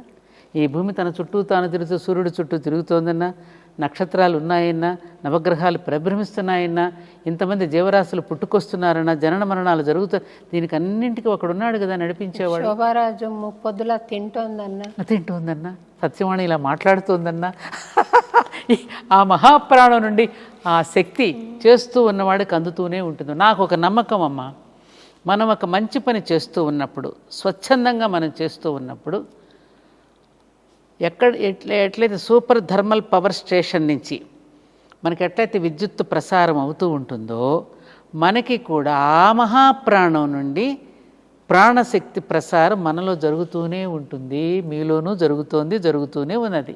అన్నమాచార్యుల వారి జయంతి వర్ధంతులు వచ్చినట్టు కాలినడకన ఎక్కడో మీకు సంకీర్తనలు పాడుకుంటూ ఉంటే మీకు ఎన్నో అవకాశాలు వచ్చినా, సినిమాల్లో కానీ మరి ఎక్కడెక్కడో ఎన్నో అవకాశాలు కాదనుకుని ఒక లక్ష్యాన్ని మీరు నెరవేర్చుకోవడానికి మీరు అలాగే స్థిరంగా ఉండిపోయారంటే ఎక్కడి నుంచి ఎలా ఉండిపోగలుగుతున్నారు? ఉండడం ఒక ఎత్తు అయితే, ఇంత జరిపించాడే నా వల్ల కాదు, అది స్వామి దయలే. ఇప్పుడు నేనైనా అంతే తల్లి, మీరైనా నేనైనా అంతే. మన సంకల్పంలో కనుక అటువంటి చిత్తశుద్ధి ఉంటే, అటువంటి దేహాలని, మిమ్మల్ని మీ దేహాన్ని ఎంచుకున్నాడు అన్నమయ్య, అలాగే నన్ను ఈ దేహాన్ని ఎంచుకున్నారు పరమాచార్యులు వారు. ఆ వాక్కు మన ద్వారా అందించగలుగుతున్నారంటే ఎవరిది? ఆ మహాప్రాణం నుంచి శక్తి అందుతేనే కదా మనం చేయగలిగేది. మనం కాదే. ఇదం న మమ, ఇదేది నాది కాదు, ఇదం న మమ, ఇది మన సూత్రం. ఏది నాది కాదు, ఇదం గాయత్రి. ఇది కదమ్మా సనాతన ధర్మం మనకు నేర్పించింది. నాకు మహాభారతంలో జనసామాన్య ప్రతినిధిగా ఒక ప్రశ్న అడుగుతాను తల్లి. చెప్పండమ్మా. ద్రౌపదిని నేను అనుమానాలకు అతీతమైన అనుభవం భగవంతుడు అనుగ్రహించడంతో నాకు అడగాలని కూడా అనిపించదు తల్లి ఈ ప్రశ్న. కాకపోతే హేతువాదులు అడిగే ప్రశ్నకి మీరు సమాధానం ఇస్తారని ఆశిస్తున్నాను. ద్రౌపది 5 మంది భర్తలను పెళ్లి చేసుకుని కూడా పతివ్రత ఎలాగైంది అనేది వాళ్ళ ప్రశ్న. అమ్మా, మన పురాణ ఇతిహాసాలన్నీ కూడా ప్రతీకాత్మకంగా మనకి బోధించి వెళ్ళారు. ఈ 5 పంచభూతాలకు ప్రతీకలు వీరు 5గురు. ధర్మరాజు, యమధర్మరాజు పుత్రుడు సమవర్తి, అలాగే భీముడు, అర్జునుడు, నకులుడు, సహదేవులు. వీరు పంచభూతాలకి ప్రతీకలు. కాబట్టి ఈ పంచభూతాలని కూడా నిలిపేది, దాని మీద అధిష్ఠించేది శక్తి, మహాశక్తి. అందుకని ద్రౌపది మహాశక్తి స్వరూపిణి. ద్రౌపది శక్తి అనంతమైనటువంటిది. అయితే అది జరగలేదమ్మా. అక్కడ భర్తలుగా సంకేతింపబడ్డారమ్మా. వాళ్ళు ఏం చేశారు? పాత్రలుగా. ఇప్పుడు మనకు అర్థం కావాలంటే, ఇప్పుడు నేను ప్రయోగశాలకు తీసుకుని వెళ్ళి సైన్స్ మాస్టర్ ప్రయోగశాలలో చూపిస్తాడు. ఆ ఘట్టము ద్రౌపది 5 మందిని పెళ్లి చేసుకున్నది అన్నది భౌతికమైన సత్యం కాదు. భౌతికమైన సత్యం కాదు. మనకు ఆధ్యాత్మికమైనటువంటి విషయాలని పాత్రలకు జోడించి చెప్పారు. శ్రీరామచంద్రుడు కూడా తాను నారాయణుడిగా ఉండి భూమి మీదకి తన నారాయణుడు అనేటటువంటి దాన్ని విస్మృతి చెంది నరుడుగా వచ్చి, ఇదిగో నేను ఇలా నడుస్తున్నా, మీకు నేను ఒక బాట వేస్తున్నా, నా బాటలో మీరు నడవండి, అన్నదమ్ములుగా ఇలా ఉండండి, భార్యాభర్తలుగా ఇలా ఉండండి, గురు శిష్యులుగా ఇలా ఉండండి, పాలకుడుగా ఇలా ఉండండి, తల్లిదండ్రులకు కొడుకులా ఇలా ఉండండి అని మనకు చెప్పడానికి తాను ప్రాక్టికల్గా జీవించి చూపించి వెళ్ళాడు. అలాగే పాండవులు కూడా అంతే. మహాభారతంలో ఉన్న పాత్రలు కూడా అంతే. ఎందుకనంటే వేదం అందరికీ అర్థం కాదు కదమ్మా. ధర్మం చర, సత్యం వద. సత్యం వద అంటే ఏమిటి? సత్యాన్ని మాట్లాడు. సత్యం అంటే ఏమిటని తెలియాలంటే ఎవరు రావాలి? సత్యం అంటే ఏమిటండి అని అడుగుతాడు తెలియనివాడు. ఇదిరా సత్యం అంటే ఏమిటో చెప్పాలంటే సత్యహరిచంద్రుడు కథ చెప్పాలి, రాముడు కథ చెప్పాలి. అందుకని వాళ్ళుగా దిగివచ్చి ప్రాక్టికల్గా మానవ శరీరాన్ని ధరించి చూపించి వెళ్ళారు. అలాగే పంచభూతాలంటే ఏమిటి, శక్తి అంటే ఏమిటి, ఈ పంచభూత శక్తిని ఎలా నడిపిస్తున్నాయి, సమాజంలో విభిన్నమైన పాత్రలు ఎలా ఉంటాయి, దుర్మార్గం అంటే ఏమిటి, సన్మార్గం అంటే ఏమిటి, కుటిలత్వం అంటే ఏమిటి, ఇవన్నీ కూడా చెప్పించడానికి వైవిధ్యంతో కూడిన పాత్రలన్నింటినీ మనం ముందుకు తీసుకువచ్చి మనల్ని సమాజంలో ఎన్ని రకాల వివిధమైన పాత్రలు ఉంటాయి, ఈ పాత్రలన్నింటిని శృతి కలుపుకుని జీవించుకోవడం ఎలాగో నేర్పడానికి దిగి వచ్చిన పాత్రలు అవన్నీ. అంటే జరిగిందా జరగలేదమ్మా? జరిగిందమ్మా. కాకపోతే వీరు చెప్పినట్టుగా భౌతికమైనటువంటి శారీరక సంబంధాలతో వచ్చినటువంటివి కావివి. పాత్రలుగా నడయాడి వెళ్ళారు వాళ్ళు. ఆ నడయాడి వెళ్ళినటువంటి చిహ్నాలన్నీ కూడా దేశంలో మనకు కనిపిస్తున్నాయి కదా. రాముడు చరించినవి కానీ, పాండవులు చరించినవి కానీ, ఇవన్నీ ఉన్నాయి కదా మన ఈ పురాణ గాథలు కూడా ఎందుకుని వేదవ్యాసుడు విభజించినప్పుడు ప్రజలకు వేదం అర్థం కావడంలా. ఇప్పుడు మనం కూడా వేదిక చాంటింగ్ వింటున్నామమ్మా, రోజు మనం వేదఘోష వింటున్నాము, వేదాధ్యయనం చేస్తున్న పండితుల మాటలు వింటుంటే చాలా ఆనందంగా ఆ సంస్కృత శబ్దాలు వింటున్నప్పుడల్లా మనం ఆనందంతో పులకించిపోతున్నాం. దాని అర్థం మాత్రం మనకి తెలియదు. ప్రజలు కూడా అర్థం కానట్టు చూస్తున్నారు. వేదవ్యాసుడు విభజించినప్పుడు అది ఆయన నుంచి వచ్చినప్పుడు అప్పుడేమన్నాడు, నారద మహర్షి వెళ్ళి ఇలా ఎవరికి ప్రజలకు అర్థం కాదయ్యా, పురాణ పురుషులను సృష్టించి పురాణ పురుషుల యొక్క గాథలను ప్రజల్లోకి తీసుకువెళితే అప్పుడు ఎలా జీవించాలో వాళ్ళకి అర్థమవుతుందని చెబితే అప్పుడు భాగవత మార్గంలో పురాణ పురుషుల యొక్క గాథలను గానం చేస్తూ కథలుగా చెప్పడం వల్ల ఇప్పటికీ అన్నదమ్ములను కలిసి ఉంటున్నామన్నా, భార్యాభర్తలు విడిపోకుండా దాంపత్య ధర్మాన్ని గుడ్డివాడైనా కుంటివాడైనా గూనిదైనా చెడ్డదైనా దుర్మార్గురాలైనా ఇంకా కాపురం చేస్తున్నారు అంటే కారణం ఏమిటి? ఎవరు నేర్పి వెళ్ళారు ఇవి మనకి? ఆ గాథలను కాదా మనం ప్రేరణగా తీసుకున్నది? వైవిధ్యంతో కూడా నీ పాత్రలన్నింటితో కూడా మనం జీవించగలుగుతున్నామంటే ఎవరి వల్ల? ఎక్కడో అమ్మాయి పుట్టి 2 కుటుంబాలని కూడా సమన్వయం చేసుకుంటూ ఒక తల్లి జీవించగలుగుతుందంటే ఎవరి నుంచి నేర్చుకున్నాం? సీతమ్మని గురించి కాదా నేర్చుకున్నది మనం? ఇవన్నీ మానవులకు అర్థం కావడం కోసమని వాళ్ళుగా దిగివచ్చి మనకు బోధించి వెళ్ళారు. కాబట్టి అక్కడ పతి అంటే అక్కడ ఏమిటంటే ఒక్కొక్క దానికి ఒక్కొక్క నాథుడు ఉన్నాడు, వాయుదేవుడు. ఒక్కొక్క పోర్ట్ఫోలియో కదమ్మా, వీళ్ళందరూ ఒక్కొక్క కార్యక్రమాన్ని నిర్వహిస్తున్నారు కదా ఈ పంచభూతాలని. ఆ పంచభూతాలను నడిపించేటువంటి శక్తి ఒకటి ఉన్నది కదా, ఆ శక్తే ద్రౌపది శక్తి. ఆ శక్తిని ఎప్పుడైతే నువ్వు అవమానపరుస్తావో అప్పుడు యుద్ధం వస్తుంది. శక్తిని అక్కడ అవమానపరిచినప్పుడు ఏం జరుగుతుంది? మళ్ళీ ప్రళయం వస్తుంది, యుద్ధం వస్తుంది, మళ్ళీ తిరిగి ధర్మ సంస్థాపన జరుగుతుంది. అంతే కదా. అదేలాగా సీత తల్లి కూడా, సీతను కూడా అంతే. ఎత్ర నార్యస్తు పూజ్యంతే రమంతే తత్ర దేవత అంటే ఇది అర్థం చేసుకోలేకపోతున్నారు. ఎక్కడ నారీమణులు పూజింపబడతారో అక్కడ ధర్మం విలసిల్లుతుంది. అందుకని నారీమణులు ఎప్పుడు పూజింపబడాలంటే నారీమణులు కూడా పూజింపబడే స్థితిలో ఉండాలి. నువ్వు పూజింపబడే స్థితిలో ఉండనప్పుడు ఎలా పూజిస్తారు? ఒకప్పుడు నాటకాలు వేసేటప్పుడు కూడా పురుషుడి పాత్రను కూడా స్త్రీలే వేసేవారు. రాను రాను రాను మార్పులు వచ్చేసాయి. అధిగమించి ఇందాక మీరు అన్నట్టుగా శృతి మించి అది రాగానే పడుతోంది. ఇప్పుడు తర్వాత భారతంలో పంచపాండవులు స్వర్గానికి అధిరోహిస్తూ వెళ్తూ ఒక్కొక్కళ్ళుగా పడిపోయారని, ధర్మరాజు దానికి కారణము చాలా పేలవమైన కారణం వచ్చిందమ్మా నా దృష్టిలో. నేను విన్నదాన్ని బట్టి చెప్తున్నాను. అమ్మా, మీకు తెలుసో లేదో నాకు తెలియదు కానీ చాలా వరకు మన చరిత్రలని వక్రీకరించి కూడా చెప్పారు, ప్రక్షిప్తాలు చేర్చారు. రామాయణంలో ప్రక్షిప్తాలు చేర్చారు, మహాభారతంలోనూ ప్రక్షిప్తాలు చేర్చారు. ఎవరికి తోచిన రామాయణాలు, ఎవరికి తోచిన మహాభారతాలు వాళ్ళు రాసేసుకున్నారు పుస్తకాల్లో. అందుకనే నేను ఎప్పుడు వాటి జోలికి వెళ్ళను. నా ప్రసంగాలు ఎప్పుడైనా ఉదాహరణగా ఏదైనా ఘట్టం చెప్తాను తప్ప, అవి మనం చెప్తే ఇంకొకటి అది కాదంటాడు, ఇదంటే ఇంకొకటి అంటాడు. ఇవన్నీ వద్దు. మీరు నేచర్ని చూడండి, ప్రకృతిని చూడండి, ప్రకృతే మీకు పాఠాలు నేర్పిస్తుంది. వైవిధ్యం, పండును పోలిన పండు లేదే, వాసన పోలిన వాసన లేదే, పువ్వును పోలిన పువ్వు లేదే, గోరును పోలిన గోరు లేదే, వెంట్రుకను పోలిన వెంట్రుక లేదే, మనిషిని పోలిన మనిషి లేడు, జీవరాశిని పోలిన జీవరాశి లేదే. ఇది చాలదా అండి? ఒక్కసారి ఒక చెట్టును చూస్తే తెలుస్తుంది. మొత్తం కలిపి అంత చెట్టే. రెమ్మంటున్నావు, కొమ్మంటున్నావు, పండు అంటున్నావు, పిందంటున్నావు, కాయ అంటున్నావు, ఇన్ని రకాలు. ఈ వైవిధ్యానికే కదమ్మా అక్కడ నమః నమః నమః అని అక్కడ అభిషేకం చేస్తున్నావు. రుద్రాధ్యాయంలో చెప్తాడు మనకి. ఈ వైవిధ్యాన్ని ప్రేమించండి చాలు, నేచర్ని ప్రేమించండి. ఆ నేచర్ని ప్రేమించడం కోసమే ఆ నేచర్లో ఉన్న విభిన్న పాత్రలను చూపించడం కోసం మహాభారతం అనేది వచ్చింది. అందుకే అది పంచమ వేదము అయ్యింది. అటు కుటుంబ జీవితంతో పాటు రాముడు ఎలా పరిపాలించాడో చెప్పాడు. 11,000 సంవత్సరాలు పరిపాలించాడట రాముడు. మరి ఎన్నో ఘట్టాలు ఉన్నాయి, అవేవి మన ముందుకు రాలేదే, ఆ చరిత్ర మన ముందు పెట్టలేదే. ఏమైపోయింది ఆ చరిత్ర? అలా చరిత్రలు ఎవరికి వాళ్ళ బ్రిటిష్ వాళ్ళు పరిపాలించినప్పుడు మన గ్రంథాలను తీసేసి వాళ్ళు కొన్ని దాంట్లో ప్రక్షిప్తాలు చేర్చి మన లైబ్రరీలో పెడితే మన ఆ లైబ్రరీలో వాళ్ళు పెట్టిన గ్రంథాలే చదువుకుంటూ ఇదిగో ఇలాంటి తర్కమీమాంసలన్నీ మన ముందుకు వస్తున్నాయి, ఇలాంటి సందేహాలన్నీ.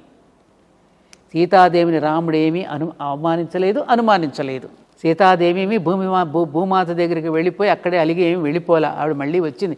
మనం కూడా పుట్టింటికి కాసేపు సేద తీరడానికి వెళతాం కదా, అలాగే వెళ్ళింది, మళ్ళీ వచ్చింది ఆవిడ. అంతవరకే కథను ఆపేశారు. 24,000 శ్లోకాలతో ఆపేశారు వాల్మీకి రామాయణాన్ని. మరి 11,000 సంవత్సరాలు పరిపాలించాడు. చరితం రఘునాథస్య శతకోటి ప్రవిస్తరమన్నారు. మరి 1,00,000 కోట్ల శ్లోకాలు ఏమైపోయినాయి? ఎక్కడున్నాయి? ఎవరు పాడు చేశారు? ఎక్కడ దాచేశారు? 60 దేశాలలో ఈ మధ్యన డాక్టర్ మల్లంపల్లి మల్లికార్జునరావు గారిని 60 దేశాలలో వాటిని పరిశోధించి అక్కడ అన్నీ కూడా ఏమంటారు దీన్ని, సాక్ష్యాలతో సహా నిరూపించి పట్టుకొచ్చారు. ఎంత అన్యాయం జరిగింది మనకి. కొట్టే తెచ్చారు రామాయణం అంటే. దశరథ మహారాజు, ఆయనకి 3 భార్యలు, 4 కుమారులు, విద్యాభ్యాసం విశ్వామిత్రుడు, వశిష్ఠుడు. అక్కడికి వెళ్ళాడు, ధనుసును విరిచాడు, సీతను పట్టుకున్నాడు, పెళ్లి చేసుకున్నాడు, మళ్ళీ అడవులకు పంపించాడు, పట్టాభిషేకం. ఇంతే. తర్వాత కథ ఏది? 11,000 సంవత్సరాలు పరిపాలించిన రామరాజ్యం ఇంకేమీ లేవా? ఎలా పరిపాలించాడు? ప్రపంచం మొత్తాన్ని పరిపాలించాడే రాముడు. సార్వభౌముడమ్మ ఆయన. సర్వభూమండలాన్ని పరిపాలించినటువంటి వాడు. ఏదా చరిత్ర? ఎక్కడ కనుమరుగైపోయింది? 1134 వేదశాఖలకి ఇవాళ 8% మిగిలిపోయిందని అవధానులు గారు మొత్తుకుంటున్నారే. ఏమైపోయినాయి ఆ వేదశాఖలన్నీ? ఎక్కడికి పోయినాయి? ఎవరు చెప్తారు? ఈ జాతికి అందించే వాళ్ళు ఎవరు? అంత అన్యాయం జరిగిందమ్మా మనకి. కాబట్టి ఇవన్నీ కూడా మీరు అడిగినటువంటి ప్రశ్నలన్నింటికీ కూడా చాలా వరకు ప్రక్షిప్తాలు చేరాయి. ఒక్కొక్క కథనే మనకి ప్రతీకాత్మకంగా మన దేహంలో జరిగేటువంటి మార్పులు, మన దేహంలో జరిగే మన కథను వాళ్ళ కథగా, వాళ్ళ కథను మన కథగా చెప్పారు మనకి. లలితా సహస్రనామ పారాయణ చేస్తున్న మన కథే అమ్మవారి కథ కనపడుతుంది. మహాభారతంలో వైవిధ్యమైన పాత్రలు చూస్తూ ఉంటారే, ఇది నా పాత్రే కదా, ఇది నా పాత్రే కదా, నేను ఇలాంటి వాడినే కదా, నేను ఇలా అనేవాడిని. మన పాత్రలు మనకు గుర్తు చేస్తుంటాయి. రామాయణంలో చూసినా అంతే, మన పాత్రలు మనకు గుర్తు చేస్తూ ఉంటాయి. అందుకని ఎక్కడైనా తప్పు జరుగుతుంటే మన పాత్రను మళ్ళీ సరిదిద్దుకోవడానికి, సరిచేసుకోవడానికి ఆ పాత్రలన్నీ కూడా మనకు ఉపయోగపడతాయి. ఒక సినిమా చూసినప్పుడు విలన్ను, హీరో ఉంటాడు. విలన్ను చూస్తే ఎలా ఉండకూడదో చెప్తుంది, హీరోను చూస్తే ఎలా ఉండాలో చెప్తుంది. అలాగే రావణాసురుడు, కుంభకర్ణ, విభీషణాదులు ఒక కుటుంబం, రామ లక్ష్మణ భరత శత్రుఘ్నులు ఒక కుటుంబం, వాలి సుగ్రీవాదులు 3 కుటుంబాల మధ్య కథను నడిపించాడు. నువ్వు ఎవరిలా ఉంటావని అడిగితే ఏ సామాన్యుడని ఏమని సమాధానం చెప్తాడు?